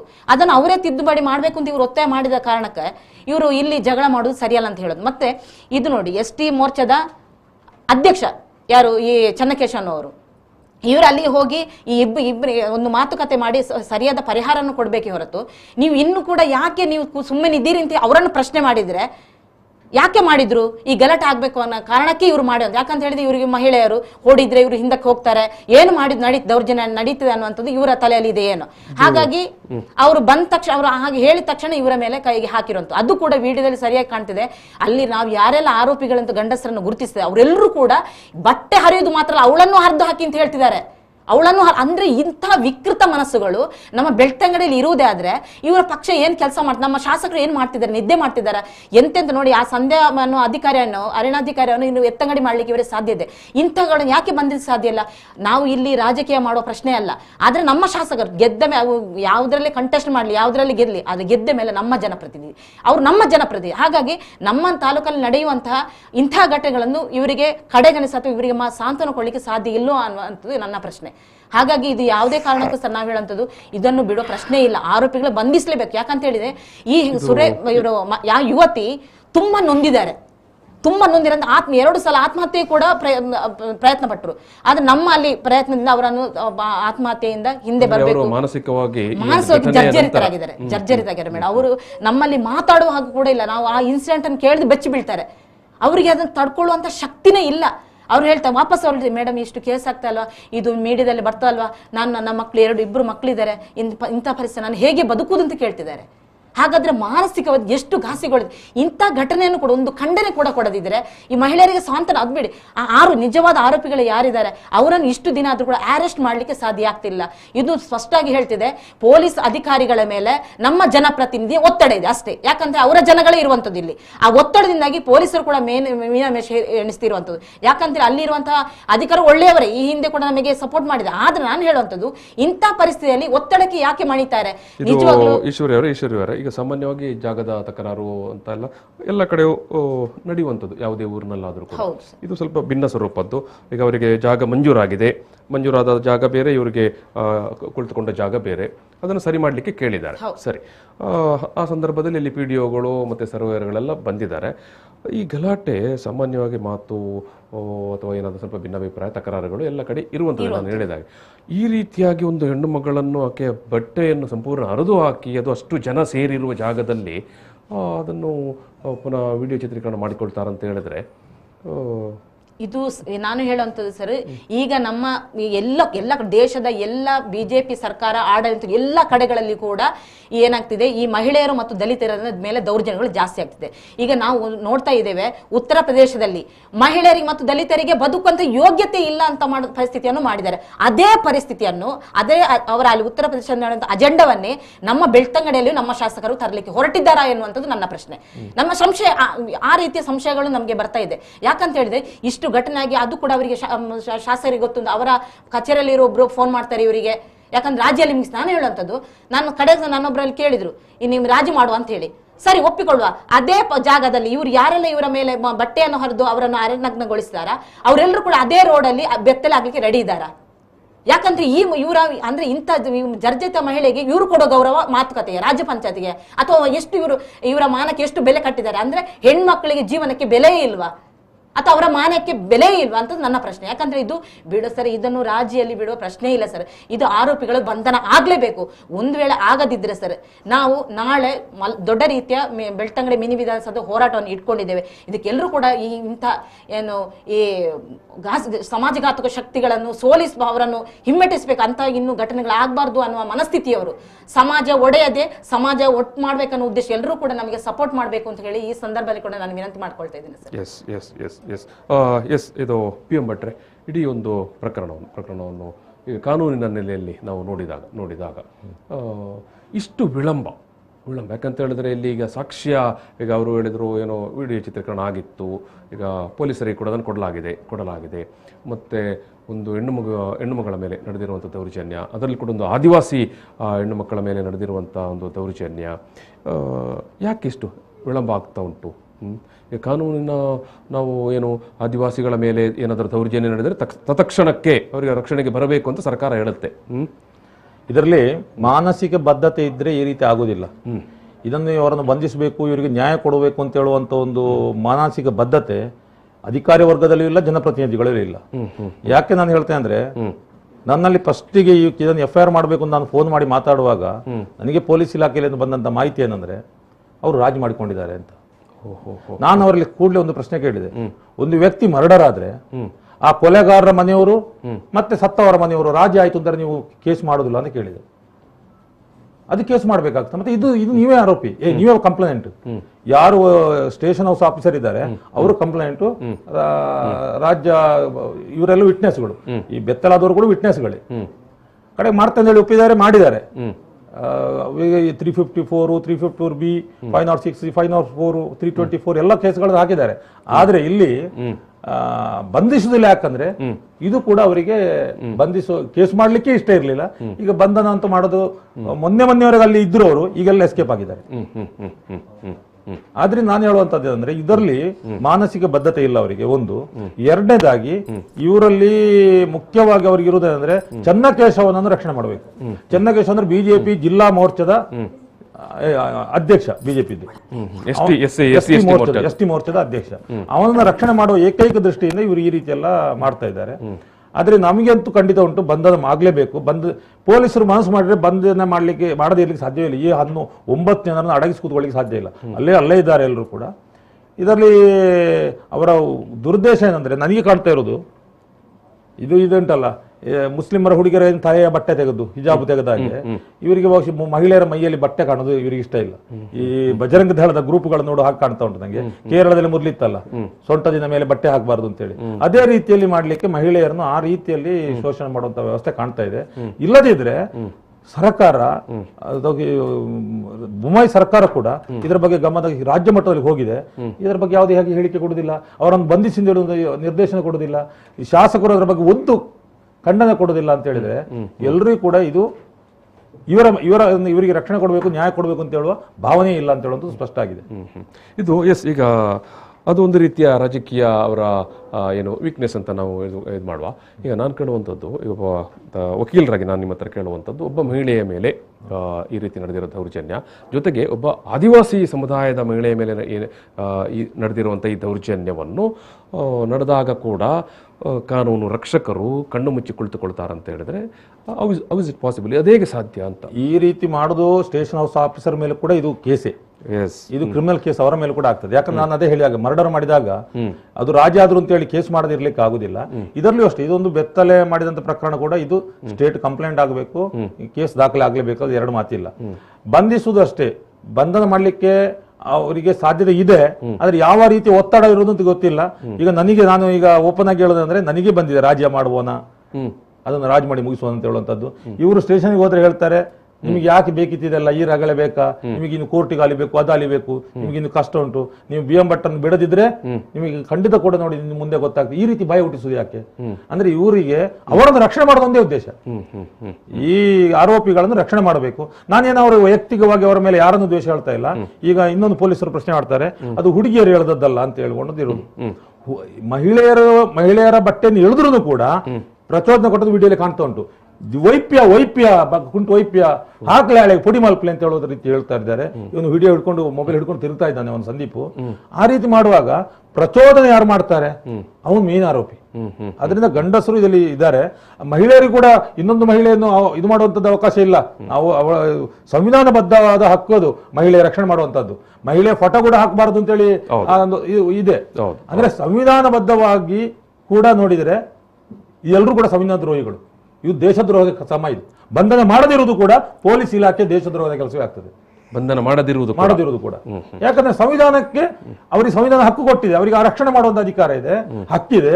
ಆದ್ರೆ ಮಹಿಳೆಗೆ ತನ್ನ ಮಾನವನ ರಕ್ಷಣೆ ಮಾಡ್ಲಿಕ್ಕೆ ಅವಕಾಶ ಇಲ್ಲ ಅಂತ ಆದ್ರೆ, ರಾಮಾಯಣದಲ್ಲಿ ರಾವಣ ಕೂಡ ಸೀತೆಯನ್ನು ಮುಟ್ಲಿಲ್ಲ, ಸೀತೆ ಒಪ್ಪಿಗಿಲ್ಲದೆ.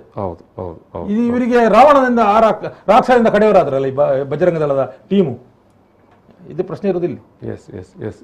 ಎಸ್ ನಮ್ಮ ಜೊತೆಗೆ ಈಗ ಮಾತುಕತೆಯಲ್ಲಿ ಕಿರಣ ಪ್ರಭಾ ಅವರು JMS ಸಂಘಟನೆಯ ರಾಜ್ಯ ಮುಖಂಡರು ಜಾಯ್ನ್ ಆಗಿದ್ದಾರೆ. ಮೇಡಮ್ ಸ್ವಾಗತ. ಎಸ್, ಈ ಪ್ರಕರಣದ ಬಗ್ಗೆ ಏನು ಮಾಡಬೇಕಂತ ತೀರ್ಮಾನಕ್ಕೆ ಬಂದಿದ್ದೀರಿ? ಈ ಘಟನೆ ನಡೆದು 4 ದಿವಸ ಆಗಿ ಕೂಡ ಯಾವುದೇ ರೀತಿಯ ಇದು ಆರೋಪಿಗಳ ಮೇಲೆ ಇದು ಆಕ್ಷನ್ ತಗೊಳ್ಳಿಲ್ಲ ಅಂದರೆ, ಒಬ್ಬ ಮಹಿಳೆಯ ಮೇಲೆ ಈ ರೀತಿ ಒಂದು ಘೋರವಾದ ಇದು ಘಟನೆ ಇದನ್ನು ನೆನೆಸುವಾಗ ಉಂಟಲ್ಲ, ನಾವು ಮಹಿಳೆಯಾದವರಿಗೆ ಅದು ಯೋಚನೆ ಮಾಡ್ಲಿಕ್ಕೆ ಕೂಡ ಆಗ್ತಾ ಇಲ್ಲ. ಯಾವ ರೀತಿ ಎದುರಿಸಿದ್ರು ಇದನ್ನು, ಅವರು ಮಾನಸಿಕವಾಗಿ ಯಾವ ರೀತಿ ಅದನ್ನು ಇದು ಮಾಡ್ತಾ ಇದ್ದಾರೆ, ಅರಗಿಸಿಕೊಳ್ಳಿಕ್ಕೆ ಅಸಾಧ್ಯ ಅವರಿಗೆ. ಹೀಗೆ ಇರುವಾಗ ನಾವು ಅಖಿಲ ಭಾರತ ಜನವಾದಿ ಮಹಿಳಾ ಸಂಘಟನೆಯಾಗಿ ಈ ಘಟನೆಯನ್ನು ನಾವು ತೀವ್ರವಾಗಿ ಖಂಡಿಸ್ತೇವೆ. ಒಬ್ಬ ಮಹಿಳೆಯಗೆ ಈ ಸಂವಿಧಾನಬದ್ಧವಾದ ಹಕ್ಕು ನಮ್ಮ ಪ್ರಕಾರವಾಗಿ ಅವಳು ಶೋಷಣಾರಹಿತವಾಗಿ ಬದುಕಬೇಕು, ಅವಳು ಸ್ವತಂತ್ರವಾಗಿ ಬದುಕಬೇಕು, ಅವಳಿಗೆ ಶಿಕ್ಷಣದ ಹಕ್ಕು ಇದೆ, ಸಮಾನತೆ ಇದೆ, ಎಲ್ಲವೂ ಕೂಡ ಇದೆ. ಆದರೆ ಸಮಾಜದಲ್ಲಿ ಅವಳ ನ್ಯಾಯ ಕೇಳಲಿಕ್ಕೆ ಹೋಗಿರುವಾಗ ಅವರು ಸಮಾಜಘಾತಕ ಶಕ್ತಿಗಳು ಒಬ್ಬ ಮಹಿಳೆ ಬೇರೆ ನಮ್ಮ ಇದು ಹಕ್ಕಿಗೆ ಚ್ಯುತಿ ಆಗ್ತದೆ, ಒಂದು ಪ್ರಶ್ನೆ ಮಾಡ್ತಾ ಇದ್ದಾಳೆ ಅಂತ ಹೇಳಿಕೊಂಡು ಆ ಮಹಿಳೆ ಮೇಲೆ ಅನ್ಯಾಯ ಮಾಡೋದು, ಈ ರೀತಿ ಹಲ್ಲೆ ಮಾಡೋದು, ಜೀವಕ್ಕೆ ಅಪಾಯ ತರುವಂಥ ಕೆಲಸಗಳನ್ನು ಮಾಡಿ ಅವರನ್ನು ಅವಮಾನಗೊಳಿಸುವುದು ಈ ರೀತಿ ಮಾಡುವಂಥದ್ದನ್ನು ಮಹಿಳಾ ಸಂಘಟನೆ ಖಂಡಿತವಾಗಿ ಒಪ್ಪುವುದಿಲ್ಲ. ಹಾಗಿರುವಾಗ ಈಗ FIR ಕೂಡ ಒತ್ತಡದ ಮೇಲೇನೆ ಆಗಿರುವಂಥದ್ದು. 1-2 ಜನ ಮಹಿಳೆ 4 ಜನ ಮಹಿಳೆ ನಮಗೆ ಅನ್ಯಾಯ ಆಗಿದೆ, ನ್ಯಾಯ ಸಿಗಬೇಕು ಹೇಳಿಕೊಂಡು ಹೋದ್ರು ಕೂಡ ಇಲಾಖೆಯಲ್ಲಿ ಇಲಾಖೆಗಳು ಕೂಡ ನಿರ್ಲಕ್ಷ್ಯ ಕೂಡಿದರೆ ಹಾಗಾದ್ರೆ ಮಹಿಳೆಗೆ ಒಂದು ನ್ಯಾಯ ಇಲ್ಲೋ ಅವರಿಗೆ? ಹಾಗಾದ್ರೆ ಈ ಸಮಾಜದಲ್ಲಿ ಪುರುಷರಿಗೊಂದು ನ್ಯಾಯ, ಮಹಿಳೆಯರಿಗೊಂದು ನ್ಯಾಯವಾ? ಆಗ ಅವರು ಯಾವ ರೀತಿ ಅವರು ಬದುಕಬೇಕು? ಆಗ ಸಮಾಜದಲ್ಲಿ ಅವರಿಗೆ ಅಸ್ತಿತ್ವಕ್ಕೆ ಅವರಿಗೆ ಬೆಲೆ ಇಲ್ಲೋ ಅವರಿಗೆ, ಮಹಿಳೆಯರಿಗೆ? ಹಾಗಿರುವಾಗ ನಾವು ಮಹಿಳಾ ಸಂಘಟನೆಯವರು, ನಮ್ಮದು ರಾಷ್ಟ್ರ ಮಟ್ಟದ ಸಂಘಟನೆ, ನಾವು ರಾಜ್ಯದಲ್ಲಿದೆ, ಜಿಲ್ಲೆಯಲ್ಲಿ ಕೂಡ ಇದೆ, ನಾವು ತಾಲೂಕಲ್ಲಿ ಕೂಡ ನಮ್ಮದು ಅಖಿಲವಾದ ಜನ ಸಂಘಟನೆ ಇದೆ. ನಾವು ಈ ಸಂಘಟನೆ ಮುಖಾಂತರ ಅದೇ ರೀತಿ ಮಹಿಳಾ ಪರ ಚಿಂತನೆ ಇರುವಂತಹ ಎಲ್ಲ ಸಂಘಟನೆಗಳನ್ನು ಕೂಡಿ ನಾವು ಆ ಮಹಿಳೆಯರಿಗೆ ನ್ಯಾಯ ಸಿಗಲೇಬೇಕು. ಅದನ್ನು ಖಂಡಿತವಾಗಿ ನಾವು ಕೂಡ ಎಷ್ಟರ ಮಟ್ಟಿಗೆ ಕೂಡ ಇದು ಹಿಂದೆ ಜಾರುವ ಪ್ರಶ್ನೆ ಇಲ್ಲ. ಹಾಗಿರುವಾಗ ನಾವು ಈ ಮಹಿಳೆಯರಿಗೆ ನ್ಯಾಯ ತೆಗಲೇಬೇಕು. FIR ಆದರೂ ಕೂಡ ಅವರಿಗೆ ಆ ಆರೋಪಿಗಳು ಖಂಡಿತವಾಗಿ ಕೂಡ ಅವರಿಗೆ ಅರೆಸ್ಟ್ ಆಗಬೇಕು. ಇನ್ನು ಮುಂದೆ ಯಾವುದೇ ಮಹಿಳೆಗೆ ಆಗಲಿ ಯಾವ ಇದರ ಮಹಿಳೆಯರಿಗೆ ಅನ್ಯಾಯ ಆಗಬಾರ್ದು, ಅನ್ಯಾಯ ಮಾಡಲೇಬಾರದು. ಅವರು ಕೂಡ ಇದು ಬದುಕಿದೆ, ಪ್ರಶ್ನೆ ಮಾಡುವವರು ಇದ್ದಾರೆ ಅಂತ ಹೇಳಿಕೊಂಡು ಅವರಿಗೆ ಪ್ರತಿಭಟನೆಗೆ ತೀರ್ಮಾನ ಮಾಡಿದ್ದೇವೆ ನಾವು. ಇದು BM ಭಟ್ರೆ, ಯಾವಾಗ ಪ್ರತಿಭಟನೆ? ಏನು ನಾಳೆ ಬೆಳಿಗ್ಗೆ 10 ಗಂಟೆ ಬುಧವಾರದಿಂದ ಅನಿರ್ದಿಷ್ಟ ನಾವು ಅವರನ್ನು ಬಂಧನ ಆಗುವಲ್ಲಿವರೆಗೆ ನಾವು ಹೋರಾಟ ನಿಲ್ಲಿಸಿಲ್ಲ. ರಾತ್ರಿ ಹಗಲು ಹೋರಾಟ ಬೆಳ್ತಂಗಡಿಯ ಮಿನಿ ವಿಧಾನಸೌಧ ಎದುರುಗಡೆ ನಿರಂತರವಾಗಿ ನಾವು ಅಲ್ಲೇ ಅಡಿಗೆ ಮಾಡಿಕೊಂಡು ಅಲ್ಲೇ ಊಟ ಮಾಡೋದು. ನಮಗೆ ಅವರನ್ನು ಬಂಧನ ಮಾಡಬೇಕು, ಇದು ಒಂದೇ ಗುರಿ ನಮ್ದು. ಯಾಕಂದ್ರೆ ಅಂತ ಸಮಾಜಘಾತಕ ಶಕ್ತಿಗಳು ಸಮಾಜದಲ್ಲಿ ಇರಬಾರದು. ನೋಡಿ, ಮಹಿಳೆಯರನ್ನು ನಾವು ಇನ್ನೂ ಕೂಡ ಮನಸ್ಥಿತಿ ನಮ್ಮ ಈ ಸಮಾಜದಲ್ಲಿ ಪುರುಷ ಮನಸ್ಥಿತಿ ಇನ್ನೂ ಬದಲಾಗಲಿಲ್ಲ. ಇನ್ನೂ ಕೂಡ ಮಹಿಳೆಯರಂದ್ರೆ ಏನು ಮಾಡಬಹುದು? ಒಂದು ದೇಶ ಸಾಧನೆ ಮಾಡಬೇಕು ಅಂತಾದ್ರೆ ಒಬ್ಬನು ಮರ್ಡರ್ ಮಾಡಬೇಕು ಅಂತಿಲ್ಲ, ಆ ಮನೆಯ ಒಂದು ಹುಡುಗಿಯನ್ನು ಮಾನಹಾನಿ ಮಾಡಿದ್ರು ಸಾಕು. ಇದು ಅಂದ್ರೆ ದೇಶ ಸಾಧನ ಮಹಿಳೆ ಆಗಿದ್ದಾಳೆ. ಇದರಲ್ಲಿ ಈ ನಿವೇಶನದ ಹಕ್ಕ ವಿಚಾರದಲ್ಲಿ ಕೂಡ ಗಂಡಂದ್ರ ಮೇಲೆ ಅಟ್ಯಾಕ್ ಮಾಡಬಹುದಿತ್ತು. ಅಲ್ಲಿ ಒಬ್ಬರ ಗಂಡ ಕೂಡ ಇದ್ರಲ್ಲಿ ಯಾಕೆ ಮಹಿಳೆ ಅಂದ್ರೆ ಮಹಿಳೆಯ ಮಾನ ತೆಗೆಯುವುದು ಅಂದ್ರೆ ಒಂದು ಮರ್ಡರಿಗೆ ಸಮಾನ. ಈ ರೀತಿಯ ದುರುದ್ದೇಶ ಈ ಸಮಾಜದಲ್ಲಿ ಇನ್ನೂ ಇದೆ. ಮಾನಸಿಕವಾಗಿ ಅಧಿಕಾರಹೀನರ, ಈಗ ಸಂವಿಧಾನ ಏನು ಹೇಳುದು, ಅಂಬೇಡ್ಕರ್ ಅವರು ಎಂತ ಹೇಳಿದ್ದಾರೆ, ಅಧಿಕಾರಹೀನರ ಬಗ್ಗೆ ಅಧಿಕಾರ ಕೊಡುವಲ್ಲಿವರೆಗೆ ಅವರಿಗೆ ಮೀಸಲಾತಿ ಕೊಡಬೇಕು ಅಂತೇಳಿ. ಯಾವುದೇ ಆರ್ಥಿಕವಾಗಿದಲ್ಲ, ಸಾಮಾಜಿಕ ನ್ಯಾಯಕ್ಕಾಗಿ ಮಹಿಳೆಯರಿಗೆ ಇನ್ನೂ ಕೂಡ ಒಂದು ಸಾಮಾಜಿಕ ನ್ಯಾಯ ಸಿಗದ ಕಾಲದಲ್ಲಿ ನಾವಿದೆ. ಇದು ಅನಾಗರಿಕ ಕೃತ್ಯ. ಇದು ಇವರು ಮನುಷ್ಯರಾಗಿ ನಾಗರಿಕ ಸಮಾಜದಲ್ಲಿ ಬದುಕಲಿಕ್ಕೆ ಯೋಗ್ಯರೇ ಅಲ್ಲ. ಇವರು ಕಾಡು ಮನುಷ್ಯರ ತರ ಇದ್ದಾರೆ. ಆದ್ರಿಂದ ಇವರನ್ನು ಜೈಲಲ್ಲೇ ಇಡಬೇಕು. ಇದನ್ನು ಎಲ್ಲ ಎಂತ ಹಿಂದೂ ನಾವು ರಕ್ಷಕರು ಅಂತ ಹೇಳುವವರು ಇದ್ದಾರೆ, ನಾವಂತೂ ಒಪ್ಪುದಿಲ್ಲ. ಯಾಕಂದ್ರೆ ನಮ್ಮ ಧರ್ಮದ ರಕ್ಷಣೆಗೆ ಅವರಿಗೆ ಕೊಡ್ಲಿಲ್ಲ. ಬಿಜೆಪಿಯಲ್ಲಿ ಇರೋರು ಇದೆ, ಮಹಿಳೆಯರ ಮಾನ ತೆಗೆಯುವವರು ಅಥವಾ ಈ ರೀತಿ ಅವಮಾನ ಮಾಡುವವರು, ಅವರಿಗೆ ಬೆಂಬಲ ಕೊಡುವವರು ಇದ್ದಾರೆ ಅಂತಾದ್ರೆ ಅದನ್ನು ಹಿಂದೂ ಧರ್ಮ ಅಂತ ಹೇಳಲಿಕ್ಕೆ ನಾನಂತೂ ಒಪ್ಪುದಿಲ್ಲ. ಯಾಕಂದ್ರೆ ಯಾರು ಕೂಡ ಅವರಿಗೆ ಅಧಿಕ ಚುನಾವಣೆಯಲ್ಲಿ ಅವರಿಗೆ ಕೊಡ್ಲಿಲ್ಲ. ಯಾಕಂದ್ರೆ ಈ ಮಹಿಳೆಗೆ ನಾಳೆ ಅವಳು ಏನಾದ್ರೂ ಜೀವಕ್ಕೆ ಮಾಡಿಕೊಂಡ್ರೆ ಇದರನ್ನು ನೈತಿಕ ಹೊಣೆಯನ್ನು ಸರ್ಕಾರ ಹೊರಬೇಕು, ಶಾಸಕರು ಹೊರಬೇಕು, ಪೊಲೀಸ್ ಇಲಾಖೆ ಹೊರಬೇಕು. ಇದನ್ನು ಬಂಧನ ಮಾಡಿದ್ರೆ ಖಂಡಿತ ಅವಳು ಏನಾದ್ರು ಜೀವಕ್ಕೆ ಇದು ಮಾಡ್ತಾಳೆ. ಅವಳಿಗೆ ಅವಳ ಮುಖ ನೋಡ್ಲಿಕ್ಕೆ ಆಗ್ತಾ ಇಲ್ಲ. ಈ ರೀತಿಯಲ್ಲಿ ಅವಳನ್ನು ಇವತ್ತು ಆಫೀಸರ್ ಕರ್ಕೊಂಡು ಬಂದಾಗ ವಿಡಿಯೋ ಮಾಡಬೇಕು ಅಂತ ನನಗೆ ಸಾಧ್ಯ ಆಗಲಿಲ್ಲ. ಆ ರೀತಿ ದುಃಖದಲ್ಲಿದ್ದಾಳೆ ಅವಳು. ಅದರಿಂದ ಅವಳು ಜೀವಕ್ಕೆ ಏನಾದ್ರು ಅಪಾಯ ಆದರೆ ಅದರ ಜವಾಬ್ದಾರಿ, ಪೂರ್ಣ ಜವಾಬ್ದಾರಿಯನ್ನು ಪೊಲೀಸ್ ಇಲಾಖೆ ಹೊರಬೇಕು, ಶಾಸಕರು ಹೊರಬೇಕು. ಅಂದ್ರೆ ಈ ಆರೋಪಿಗಳು ಪ್ರತಿನಿತ್ಯ ಇವರ ಮನೆಯ ಆಸುಪಾಸಲ್ಲೇ ಓಡಾಡ್ತಾ ಇದ್ದಾರೆ ಈಗಲೂ ಕೂಡ? ಹೌದೌದು, ಅಲ್ಲೇ ಅದು 5 ಸೆಂಟ್ಸ್ ಕ್ವಾರ್ಟರ್ಸ್ ಅದಲ್ಲಿ. ಅನಿತಾ ಅವರೇ? ಹೌದು ಸರ್. ಇವಾಗಂದ್ರೆ ಅವರು ಮುನ್ನೆ ತನಕಿದ್ರು, ಇವಾಗಂದ್ರೆ ಅಂದ್ರೆ ನಾವು ಹೇಳ್ತಾ ಇದ್ವಿ ಮನೆ ಹತ್ತಿರ, ನಮ್ಗೆ ನಾವು ಸುಮ್ಮನೆ ಹೇಳ್ತಿದ್ದದ್ದು ಹೀಗೆ ಅಂದ್ರೆ ನಮ್ಗೆ ಪರ್ಮಿಷನ್ ಕೊಟ್ಟಿದ್ದಾರೆ, ಪೊಲೀಸ್ನವ್ರಿಗೆ ಅರೆಸ್ಟ್ ಮಾಡ್ಲಿಲ್ಲ ಪರವಾಗಿಲ್ಲ, ಪಬ್ಲಿಕ್ ಇದು ಮಾಡ್ತದೆ, ಅದಕ್ಕೋಸ್ಕರ ಇವಾಗ ಕಾಣ್ತಿಲ್ಲ. ಅವ್ರ ಫ್ಯಾಮಿಲಿ ಈಗ ಗಂಡ ಇದ್ದಾರೆ ಸರ್, ಹೆಂಡತಿ ಇಲ್ಲ. ಈಗ ಗಂಡನದ ಪ್ರಶ್ನೆ ಕೇಳ್ಬೋದಲ್ಲ ಸರ್? ಸರಿ, ಗಂಡನಿಗೆ ಹೆಂಡತಿಯಲ್ಲಿ ಗೊತ್ತಿಲ್ಲ, ಮಿಸ್ಸಿಂಗ್ ಅಂತ ಕಂಪ್ಲೇಂಟ್ ಬರೆದು ಹುಡಿಸ್ಬೋದು ಸರ್. ನಾನು ಪುನೊಂದು ಪ್ರಶ್ನೆ ಕೇಳ್ತೇನೆ ಸರ್. ಅದರಲ್ಲಿ ಸಂದೀಪ್ ಅನ್ನುವನು ಏನು ಹೇಳ್ತಿದ್ದೇನೆಂದ್ರೆ, ತಾಯಿ ಮಗಳ ಬಟ್ಟೆ ಹರಿದು ನೋಡಿ ತಾಯಿ ಹೇಳ್ತಾರೆ ಫೋಟೋ ತೆಗಿಬೇಡ ಅಂತ ಹೇಳ್ತಾರೆ. ಅದಕ್ಕೆ ಅವನು ಏನು ಹೇಳ್ತಾನೆ ಅಂತ ಹೇಳಿದ್ರೆ, ನಾನು ಫೋಟೋ ತೆಗಿತಿಲ್ಲ, ಓಪನ್ ಆಗಿ ಹೇಳ್ತಿದ್ದೇನೆ ಸರ್, ನಾನು ಫೋಟೋ ತೆಗಿತಿಲ್ಲ, ವಿಡಿಯೋನೇ ಮಾಡ್ತೀನಿ, ನನಗೆ ಪರ್ಮಿಷನ್ ಕೊಟ್ಟಿದ್ದಾರೆ ಅಂತ. ಸರಿ, ಅವ್ರ ಪರ್ಮಿಷನ್ ಯಾವ ಗೌರ್ಮೆಂಟ್ ಕೊಡ್ತದೆ ಸರ್? ಒಂದು ಹುಡುಗಿ ಬತ್ತಲಾದಾಗ ಆ ಪರ್ಮಿಷನ್ ಯಾರು ಕೊಟ್ಟು? ನಮ್ಗೆ ಅದು ಬೇಕು ಸರ್, ಅವ್ನಿಗೆ ಪರ್ಮಿಷನ್ ಯಾರು ಕೊಟ್ಟಿದ್ದಾರೆ ಅಂತ ಬೇಕು. ಅಂದ್ರೆ ತಾಯಿ ಅಷ್ಟು ಕೂಗಿಕೊಂಡು ಹೇಳ್ತಾರೆ ತೆಗಿಬೇಡ ನನ್ನ ಮಗಳ ಫೋಟೋ ಅಂತ ಹೇಳ್ಕೊಂಡು. ಅವ್ನು ಪದೇ ಹೇಳ್ತಾರೆ ನನಗೆ ಫೋಟೋ ಎಲ್ಲಿ ತೆಗಿತಿದ್ದೀನಿ, ನಾನು ವಿಡಿಯೋನೇ ಮಾಡ್ತೀನಿ, ಓಪನ್ ಆಗಿ ಹೇಳ್ತಿದ್ದೇನೆ ಸರ್, ಅದು ಉಂಟು ನನ್ನ ರೆಕಾರ್ಡಿಂಗ್. ಹಾಗೆ ಅವಳು ಇವಾಗ ಒಂಚೂರು ನೆಮ್ಮದಿ ಏನಂದ್ರೆ ಅವರು ಅಂದ್ರೆ ಅವರ ಫ್ಯಾಮಿಲಿ ಅವರು ಅಲ್ಲಿ ತಿರುಗ್ತಿದ್ದಾರೆ. ಬಟ್ ಆ 9 ಜನ ಆರೋಪಿಗಳು ಏನಿದ್ದಾರೆ ಅವರು ಎಲ್ಲಿದ್ದಾರೆ ಏನಂತೇಳಿ ನಮ್ಗೆ ಅಷ್ಟಿದಿಲ್ಲ. ಆದ್ರೂ ಹುಡುಕ್ಬೋದಲ್ಲ ಸರ್. ಈಗ ಒಬ್ಬ ತಪ್ಪು ಮಾಡಿದ್ರೆ, ಈಗ ಗಂಡ ತಪ್ಪು ಮಾಡಿದ್ರೆ ಹೆಂಡತಿ ಬಂದು ಪ್ರಶ್ನೆ ಕೇಳಿದ್ರು, ಪೊಲೀಸ್ನವರು ಬಂದ್ರು ಸಹ ನಿನ್ ಗಂಡ ಎಲ್ಲಿಗೆ ಹೋಗಿದ್ದಾನೆ ಅಂತ ಹೇಳ್ಕೊಂಡು. ಅದೇ ರೀತಿ ಅಲ್ಲಿ ಗಂಡ ಇದ್ದಾನೆ ಸರ್, ಇವತ್ತು ಕೆಲಸಕ್ಕೆ ಹೋಗಿದ್ದಾನೆ. ಯಾರು ಈ ಕುಸುಮ ಅವರ ಗಂಡ ಸೇಸಪ್ಪ ಅಂತ ಹೇಳ್ಕೊಂಡು ಅವರಿಗೆ ಬಂದು ಕೇಳ್ಬೋದಲ್ಲ ಸರ್. ಅವರಿಗೆ ಗೊತ್ತಿಲ್ಲದಿರ್ತದೆ. ಈಗ ಸರ್ ಬೆಳಗ್ಗೆ ತಕೊಂಡೋಗಿ ಬಿಟ್ಟದ್ದು ಅವನೇ, ಯಾವತ್ತು ಗುರುವಾರ ದಿವಸ ಬಿಟ್ಟದ್ದು. ಈಗ ಎಲ್ಲಿದ್ದಾರೆ ಅಂತೇಳಿ ಗೊತ್ತಿಗೆ 9 ದಿವಸ ಎಲ್ಲಿ ತಲೆ ಮರೆಸಿ ಕೂತ್ಕೊಳ್ತಾರೆ ಸರ್.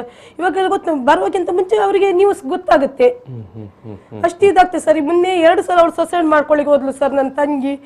ಅವಳಿಗೆ ನೋಡ್ಲಿಕ್ಕೆ ಆಗುದಿಲ್ಲ. ಅವನಂದ್ರೆ ಒಂಥರ ನಾವು ಅದೇ ಒಟರದಲ್ಲಿ ಬರಬೇಕು. ನನ್ನ ಮನೆ ಮತ್ತೆ ಅವಳದ್ ಮೇಲೆ ಕೆಳನ ಅದೇ ಒಟರ ಮಿಡ್ಲ್ ಮನೆ ಪಾಸ್ ಆಗಿ ಬರ್ಬೇಕು. ಅವನು ಬಿಯರ್ ಬಾಟ್ಲ್ ಇಟ್ಕೊಂಡು ಡ್ಯಾನ್ಸ್ ಮಾಡ್ತು, ಇನ್ನೊಂದು ಭಾಷೆಯಲ್ಲಿ ಬೈದೆ ಸರ್. ಅವಳ ಮನೆಗೆ ಹೋಗಿ ಸೀದಾ ಹೋದ್ಲು, ರೂಮ್ಗೆ ಹೋಗಿ ಏನೋ ಒಂದು ಕುಡಿದ್ಲು.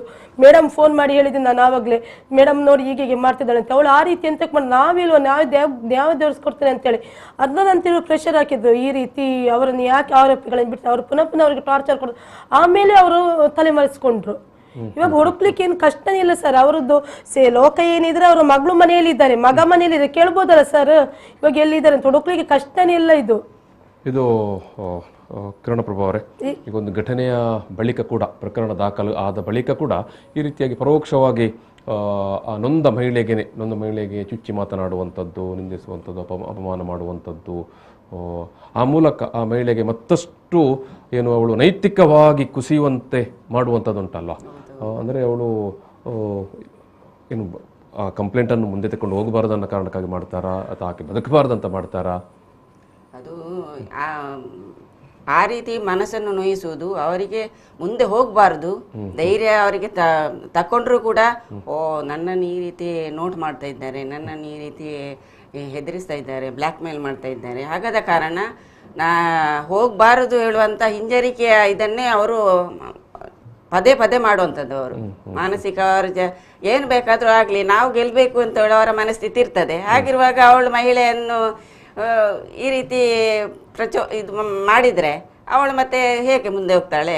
ಅಂತಹ ಸಂದರ್ಭಗಳಲ್ಲಿ ನಮ್ಮ ಗಮನಕ್ಕೆ ಬಂದಾಗ ನಾವು ಮಹಿಳಾ ಸಂಘಟನೆಯವರು ಅವರಿಗೆ ಇದು ಇನ್ನು ಬದುಕಬಾರದು ಹೇಳುವಂಥ ಮನಸ್ಥಿತಿಗಳು ಬರ್ತವೆ. ಆವಾಗ ನಾವು ಅವರಿಗೆ ಮನೋಧೈರ್ಯ ಕೊಡಬೇಕು, ಆತ್ಮವಿಶ್ವಾಸ ಅವರಲ್ಲಿ ತುಂಬಬೇಕು. ನಾವು ಯಾಕೆ ಸಮಾಜಕ್ಕೆ ಹೆದರಿ ಬದುಕಬೇಕು, ನಾವು ಇದಕ್ಕೆಲ್ಲ ಹೆದರಬಾರದು ಅಂತ ಹೇಳಿ ಅವರಿಗೆ ಈ ಸಂದರ್ಭದಲ್ಲಿ ನೊಂದ ಮಹಿಳೆಗೆ ಒಂದು ಧೈರ್ಯ ಹೇಳುವಂತ ಅಂತ ಕೆಲಸವನ್ನು ನೀವು ಮಾಡ್ತಾ ಇದ್ದೀರಿ.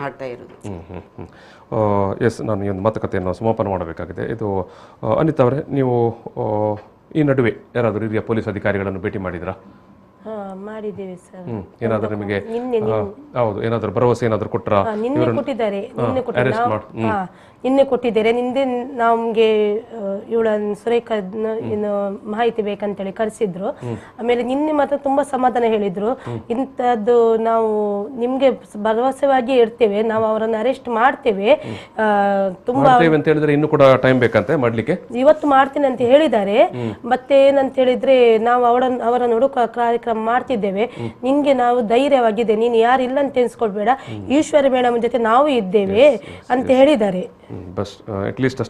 ಹೇಳಿದ್ದಾರೆ ನಂದಕುಮಾರ್ ಸರ್ ಮತ್ತೆ ಸುನೀತಾ ಮೇಡಮ್ ಅಂತ ಹೇಳಿದ್ದಾರೆ. ಅವ್ರು ಹೇಳಿದ್ದಾರೆ, ಅವ್ರು ಖುದ್ದಾಗಿ ನಿನ್ನೆ ಮಾತಾಡಿ ಒಳ್ಳೆ ರೀತಿಯಲ್ಲಿ ಮಾತಾಡಿದ್ರೆ ನಮ್ಗೆ ಏನು ಸುರೇಖ ಅವರಿಗೆ ಹೇಳಿದ್ರೆ ನೀನ್ ಜೀವಕ್ಕೆ ಏನ್ ಮಾಡ್ಕೊಳ್ಬಾರ್ದು ಅಂತ ಹೇಳಿ ಭರವಸೆ ಕೊಟ್ಟಿದ್ದಾರೆ. ಈಶ್ವರಿ ಮೇಡಮ್ ಹೇಳಿದ್ದಾರೆ ಸರ್, ನಿನ್ನೆ ಹೇಳಿದ್ದಾರೆ ಹೇಳಿದ್ದಾರೆ ನೀನು ಏನು ಮಾಡ್ಕೊಳ್ಬೇಡ, ನಿಂಗೆ ನ್ಯಾಯ ದೊರಕಬೇಕು ಸರ್, ನಾವಿದ್ದೇವೆ ಅದೇ ಮೇಡಮ್ ಜೊತೆ ನಾವುನಿದೆ. ನಾವು ಹೇಳಿದೆ ನಾವು ಮೇಡಮ್ ಧೈರ್ಯದಲ್ಲಿ ಈಗ ಬದುಕುದು ಅಂತ ಹೇಳಿದ್ಲು ಅವಳು. ಅದಕ್ಕೆ ಮೇಡಮ್ ಜೊತೆ ನಾವು ಇದ್ದೇವೆ ಅಂತ ಹೇಳಿದ್ದಾರೆ ನಿನ್ನೆ. ಇಂಥದ್ದೆಲ್ಲ ಆದ್ರೆ ಯಾವ ಮಹಿಳೆನಲ್ಲಿ ಸುನೀತಾ ಮೇಡಮ್ ಅಂತ ಹೇಳಿದ್ದಾರೆ. ಅರೆಸ್ಟ್ ಇವತ್ತಂತ ಹೇಳಿದ್ದಾರೆ. ಎಸ್, ನಾನು ಬಿ ಎಂ ಭಟ್ರೆ, ಅರೆಸ್ಟ್ ಆಗೋ ತನಕ ಪ್ರತಿಭಟನೆ ನಡೀತಾ ಇದ್ದಾರೆ. ಬಂಧನ ಆಗುವಲ್ಲಿವರೆಗೆ ನಮ್ಮ ಪ್ರತಿಭಟನೆ. ಈಗ ಅವರು ಬಂಧನ ಮಾಡ್ತಾರೆ ಅಂತ ಹೇಳ್ತಾ ಇರೋದಾರ ಹೌದು, ಆದ್ರೆ ನಿರೀಕ್ಷಣಾ ಜಾಮೀನು ಸಿಗುವಲ್ಲಿವರೆಗೆ ಅವ್ರಿಗೆ ಅರೆಸ್ಟ್ ಮಾಡೋದಿಲ್ಲ. ಈ ರೀತಿಯ ಉದ್ದೇಶ ಅವ್ರದ್ದು ಇದೆ ಅದರಲ್ಲಿ. ಆದ್ರೆ ಒಂದು ನಾನು ಹೇಳ್ತೀನಿ, ಇದು ಆರೋಪಿಗಳಿಗೆ ಏನು ಸೇಫ್ ಆಗ್ಲಿಕ್ಕೆ ಒಂದು ಅವಕಾಶ, ಒಂದು ಕಾಲಾವಕಾಶವನ್ನು ಮಾಡಿ ಕೊಡ್ತಾ ಇದ್ದಾರೆ ಇಲ್ಲಿ. ಹೌದು ಹೌದು ಹೌದು, ಆ ರೀತಿ ಕಾಡ್ತಾ ಇದೆ ನನಗೆ. ನಿರೀಕ್ಷಣಾ ಜಾಮೀನು ತಗೊಳ್ಳಿ ಅಂತ ಈಗ ಕೋರ್ಟ್ ರಜೆ ಇದೆ, ಅದರಿಂದ ಮಂಗಳೂರಲ್ಲಿ ಏನಾದ್ರು ಪ್ರಯತ್ನ ಮಾಡಬೇಕು ಒಂದು. ಆದ್ರೆ ಒಂದು ಇಲ್ಲಿ ಆಲೋಚನೆ ಮಾಡಬೇಕು, ಇದು ಯಾವತ್ತೂ ಸಮಾಜಕ್ಕೆ ಒಳ್ಳೆ ಕೆಲಸ ಅಲ್ಲ. ಒಂದು ಅನ್ಯಾಯ ಆದಾಗ ಕೂಡಲೇ ಬಂಧಿಸಲೇಬೇಕು. ಅದರಲ್ಲಿ ಯಾವ ನಮ್ಮವನು ಇನ್ನೊಬ್ಬನು ಹೇಳಲಿಕ್ಕಿಲ್ಲ. ಯಾಕಂದ್ರೆ ಜಗತ್ತಿನಲ್ಲಿ ಒಂದು ದೇಶದ ನಾಗರಿಕತೆ ಹೇಗೆ ಅಂತ ನಾವು ಪರಿಶೀಲನೆ ಮಾಡೋದಿದ್ರೆ ಮಾನವರ ಬದುಕು, ಅದರಲ್ಲೂ ಅಲ್ಲಿಯ ಮಹಿಳೆಯರ ಬದುಕು ಹೇಗಿದೆ ಅಂತ ಹೇಳೋದ್ರಲ್ಲಿ ತೀರ್ಮಾನ ಆಗ್ತದೆ ಜಗತ್ತಿನಲ್ಲಿ ಈ ದೇಶ ಎಷ್ಟು ನಾಗರಿಕವಾಗಿ ಮುಂದುವರಿದಿದೆ ಅಂತ ಹೇಳಿ. ಇದು ನಮ್ಮ ದೇಶಕ್ಕೆ ಅವಮಾನ. ಆದ್ರಿಂದ ಸರ್ಕಾರ ಇದನ್ನು ಗಂಭೀರವಾಗಿ ತಗೊಳ್ಬೇಕು, ಅವರನ್ನು ಬಂಧಿಸುವಲ್ಲಿ ಯಶಸ್ವಿ ಆಗಬೇಕು. ಅವರು ನಮ್ಮವರು ಇನ್ನೊಬ್ಬರು ಅಂತ ಹೇಳೋದು ನೋಡಬಾರದು. ಮಹಿಳೆಗೆ ಅನ್ಯಾಯ ಆಗಿದೆ, ಇಂಥ ಮಹಿಳೆಗೆ ಎಲ್ಲ ಮಹಿಳೆಯರಿಗೂ ಕೂಡ ಧೈರ್ಯ ಬರಬೇಕು. ಆ ಮಹಿಳೆಯನ್ನು ಮುಟ್ಟಿದ್ರೆ ಈ ರೀತಿ ಶಿಕ್ಷೆ ಆಗ್ತಂತ ಹೇಳುವ ಒಂದು ಭರವಸೆ ಮಹಿಳೆಯರಿಗೆ ಬರಬೇಕು. ಇದು ಕೂಡ ಯುವತಿ, ಇದು 30 ವರ್ಷದ ಹುಡುಗಿ ಮದುವೆಯಾಗಿ ಒಂದು ಎರಡು ಮಗು ಇದೆ, ಅವರಿಗೆ ಇನ್ನು ಎಷ್ಟೋ ಬದುಕಲಿಕ್ಕೆ ಅವಕಾಶ ಇದೆ. ಅಂಥವರ ನಮ್ಮ ಮಾನವನ್ನು ಈ ರೀತಿ ತೆಗೆದಂದ್ರೆ ಅವರಿಗೆ ಮುಖ ತೋರಿಸಲಿಕ್ಕೆ ಆಗ್ತಾ ಇಲ್ಲ. ನಾವೇ ವಿಡಿಯೋ ನೋಡುದಿಲ್ಲ ಅವರ ಎದುರಿನಲ್ಲಿ. ನಮಗೆ ಅವರು ತೋರಿಸಿ ಕೂಡ ನಾನು ಇವರಲ್ಲಿ ಈಶ್ವರಿ ಅವರಲ್ಲಿ ಕೊಟ್ಟದ್ದು, ಯಾಕಂದ್ರೆ ನೋಡ್ಲಿಕ್ಕೆ ಸಾಧ್ಯ ಇಲ್ಲ ಅದನ್ನು. ಆ ರೀತಿಯ ಪರಿಸ್ಥಿತಿ ಇದೆ. ಹಾಗಿರುವಾಗ ಪೊಲೀಸ್ ಇಲಾಖೆಗೂ ಏನಾಗುದಿಲ್ಲ, ಶಾಸಕರಿಗೂ ಏನಾಗುದಿಲ್ಲ, ಸರ್ಕಾರಕ್ಕೂ ಅದರ ಬಗ್ಗೆ ಗಮನ ಇಲ್ಲ ಅಂದ್ರೆ ಮಹಿಳೆಯರ ಬಗ್ಗೆ ಇವರಿಗೆ ಎಷ್ಟು ಕಾಳಜಿ ಇದೆ. ಅದರಿಂದ ಮಹಿಳೆಯ ಪರವಾಗಿರಬೇಕು. ಅಂಬೇಡ್ಕರ್ದೊಂದು ಇದಿತ್ತು, ಅತ್ಯಂತ ಜಗತ್ತಿನಲ್ಲಿ ಮಹಿಳಾ ಪರವಾಗಿದ್ದ ವ್ಯಕ್ತಿ ಅಂದ್ರೆ ಅಂಬೇಡ್ಕರ್. ಅದರಲ್ಲಿ ತಯಾರಾದಂತಹ ಈ ಸಂವಿಧಾನಕ್ಕೆ ನಾವು ಗೌರವ ಕೊಡೋದಿಲ್ಲ ಅಂತ ಆಗ್ತದೆ. ಕೂಡಲೇ ಇಂತಹ ಸಂವಿಧಾನ ವಿರೋಧಿಗಳಿಗೆ, ಮಹಿಳಾ ವಿರೋಧಿಗಳಿಗೆ ತಕ್ಕ ಶಿಕ್ಷೆ ಕೊಡುವಂತ ಕೆಲಸವನ್ನು ಪೊಲೀಸ್ ಇಲಾಖೆ ಮಾಡಬೇಕು. ಸರ್ಕಾರ ಅದರ ಬಗ್ಗೆ ಒತ್ತಡ ಹೇರಬೇಕು. ನಾಳೆ ನಮ್ಮ ಪ್ರಾರಂಭವಾದಂತಹ ಹೋರಾಟ ನಮ್ಮನ್ನು ಏನು ಬೇಕಾದ್ರೆ ಮಾಡಲಿ, ನಮ್ಮನ್ನೇ ಜೈಲಿಗೆ ಹಾಕಲಿ, ಅಡ್ಡಿ ಇಲ್ಲ. ನಾವಂತೂ ಹೋರಾಟ ನಿಲ್ಲಿಸುವುದಿಲ್ಲ. ಅದು ನ್ಯಾಯ ಸಿಗುವಲ್ಲಿವರೆಗೆ ಅದು ರಾತ್ರಿ ಹಗಲು ಹೋರಾಟವನ್ನು ಮುಂದುವರಿಸ್ತೇವೆ. Yes thank you. ಈ ಒಂದು ಮಾತುಕತೆಯನ್ನು ಸಮಾಪನ ಮಾಡೋ ಸಂದರ್ಭದಲ್ಲಿ ಮತ್ತೊಮ್ಮೆ ಪೊಲೀಸ್ ಇಲಾಖೆ ಏನು ಸಾರ್ವಜನಿಕರಿಗೆ ಒಂದು ಅಭಯವನ್ನು ಕೊಡಬೇಕಾದಂಥ ವಿಚಾರ ಇದು. ಯಾಕಂತ ಹೇಳಿದ್ರೆ ಒಬ್ಬ ಮಹಿಳೆಯನ್ನು ನಡುಬೀದಿಯಲ್ಲಿ ನಿಲ್ಲಿಸಿ, ಆದಿವಾಸಿ ಸಮುದಾಯದ ಮಹಿಳೆಯನ್ನು ನಡುಬೀದಿಯಲ್ಲಿ ನಿಲ್ಲಿಸಿ ಆಕೆಯನ್ನು ಬೆತ್ತಲು ಮಾಡಿ ಅದನ್ನು ವಿಡಿಯೋ ಚಿತ್ರೀಕರಣ ಮಾಡಿದಂಥ ಆರೋಪಿಗಳು ಇವತ್ತು ರಾಜಾರೋಷವಾಗಿ ತಿರುಗಾಡ್ತಾ ಇದ್ದಾರೆ. ನೊಂದ ಮಹಿಳೆ ಇವತ್ತು ನೊಂದು ಸಾರ್ವಜನಿಕರೆದುರು ಮುಖ ತೋರಿಸಲಾಗದ ಸ್ಥಿತಿಯಲ್ಲಿ ಬದುಕ್ತಾ ಇದ್ದಾರೆ. ಇಂಥ ಸನ್ನಿವೇಶದಲ್ಲಿ ಪೊಲೀಸರು ನ್ಯಾಯ ಕೊಡಬೇಕಾದದ್ದು ಅತ್ಯಂತ ತುರ್ತು ಜರೂರತ್ತು ಕೂಡ. ಈ ಒಂದು ಮಾತುಕತೆಯಲ್ಲಿ ಭಾಗಿಯಾದಂಥ BM ಭಟ್ ಅವರಿಗೆ ಧನ್ಯವಾದಗಳು. ಅನಿತಾ ಅವರೇ, ನಿಮಗೆ ಕೂಡ ಧನ್ಯವಾದಗಳು. ಧೈರ್ಯ ತಗೊಂಡು ಇರಿ. ಪೊಲೀಸರೇನು ಭರವಸೆ ಕೊಟ್ಟಿದ್ದಾರೆ, ಖಂಡಿತ ಆ ಭರವಸೆಯನ್ನು ಅವರು ಈಡೇರಿಸುವರು ಅಂತ ನಾವು ನಂಬಿಕೊಳ್ಳೋಣ ಈ ಸಾರ್ವಜನಿಕ ವೇದಿಕೆಯ ಮುಖಾಂತರ. ತಂಗಿದೆಲ್ಲ ಸರ್, ಎಲ್ಲ ಹುಡುಗಿಯರ ಮಾನ ಮರ್ಯಾದೆ ಹೋಗಿದೆ ಸರ್. ಇದರಲ್ಲಿ ಹೋದದನ್ನು ತಂಗಿ ಅಂತ ಹೇಳ್ಕೊಂಡು ಅವಳ ಅನುಭವ ಸಹ ಕಷ್ಟ ಯಾರಿಗೆ ಗೊತ್ತಾಗ ಸರ್. ಮನೆಗೆ ಹೋಗ್ತಾಳೆ, ಬಾಗಿಲಕ್ಕೆ ಮಲಗ್ತಾಳೆ ಅಷ್ಟೇ. ಊಟ ನಿದ್ದೆ ಎಂತನೂ ಇಲ್ಲ ಸರ್. ಮೊನ್ನೆ ಹೋಗಿ ಊಟ ಮಾಡಲಿ ಅಂತ ಗುಲ್ಗುಸ್ ಇಟ್ಕೊಂಡು ಬಂದ್ವಿ ನಾವು ಪ್ರೈವೇಟಲ್ಲಿ ಹೋಗಿ. ಅಷ್ಟು ಇದಾಗಿದ್ರು ಸರ್. 4 ವರ್ಷದ ಮಗುವನ್ನು ಸಹ ನೋಡ್ತಿಲ್ಲ ಸರ್. ಅದು ಎಂಥದ ಏನು ಆ ರೀತಿಯಾಗಿದೆ. ಎಸ್ ಇಂಥ ಒಂದು ಸಂದರ್ಭದಲ್ಲಿ ಜಿಲ್ಲಾಡಳಿತ ಆ ಮಹಿಳೆಗೆ, ಆಕೆಗೆ ಸಾಂತ್ವನ ಹೇಳುವಂಥದ್ದು ಮತ್ತು ಧೈರ್ಯ ಮತ್ತೊಂದು ಕೌನ್ಸಿಲಿಂಗ್ ಅಂತ ಹೇಳ್ತೇವೆ, ಅದನ್ನು ಮಾಡುವಂಥ ಪ್ರಯತ್ನವನ್ನು ಜಿಲ್ಲಾಡಳಿತ ಮಾಡಬೇಕಾಗಿದೆ. ನಾನು ಮಾತುಕತೆಯಲ್ಲಿ ಭಾಗಿಯಾದ ಕಿರಣಪ್ರಭಾ ಅವರೇ ಧನ್ಯವಾದಗಳು. ಅದೇ ರೀತಿಯಾಗಿ ಮಾತುಕತೆಯಲ್ಲಿ ನಮ್ಮ ಜೊತೆಗೆ ಈಶ್ವರಿ ಪದ್ಮಂಜ ಅವರು ಕೂಡ ಭಾಗಿಯಾಗಿದ್ದರು. ಅವರಿಗೆ ಕೂಡ ಧನ್ಯವಾದವನ್ನು ಹೇಳಿ ನಾನು ಈ ಒಂದು ಮಾತುಕತೆಯನ್ನು ಸಮಾಪನ ಮಾಡ್ತಿದ್ದೇನೆ. Thank you.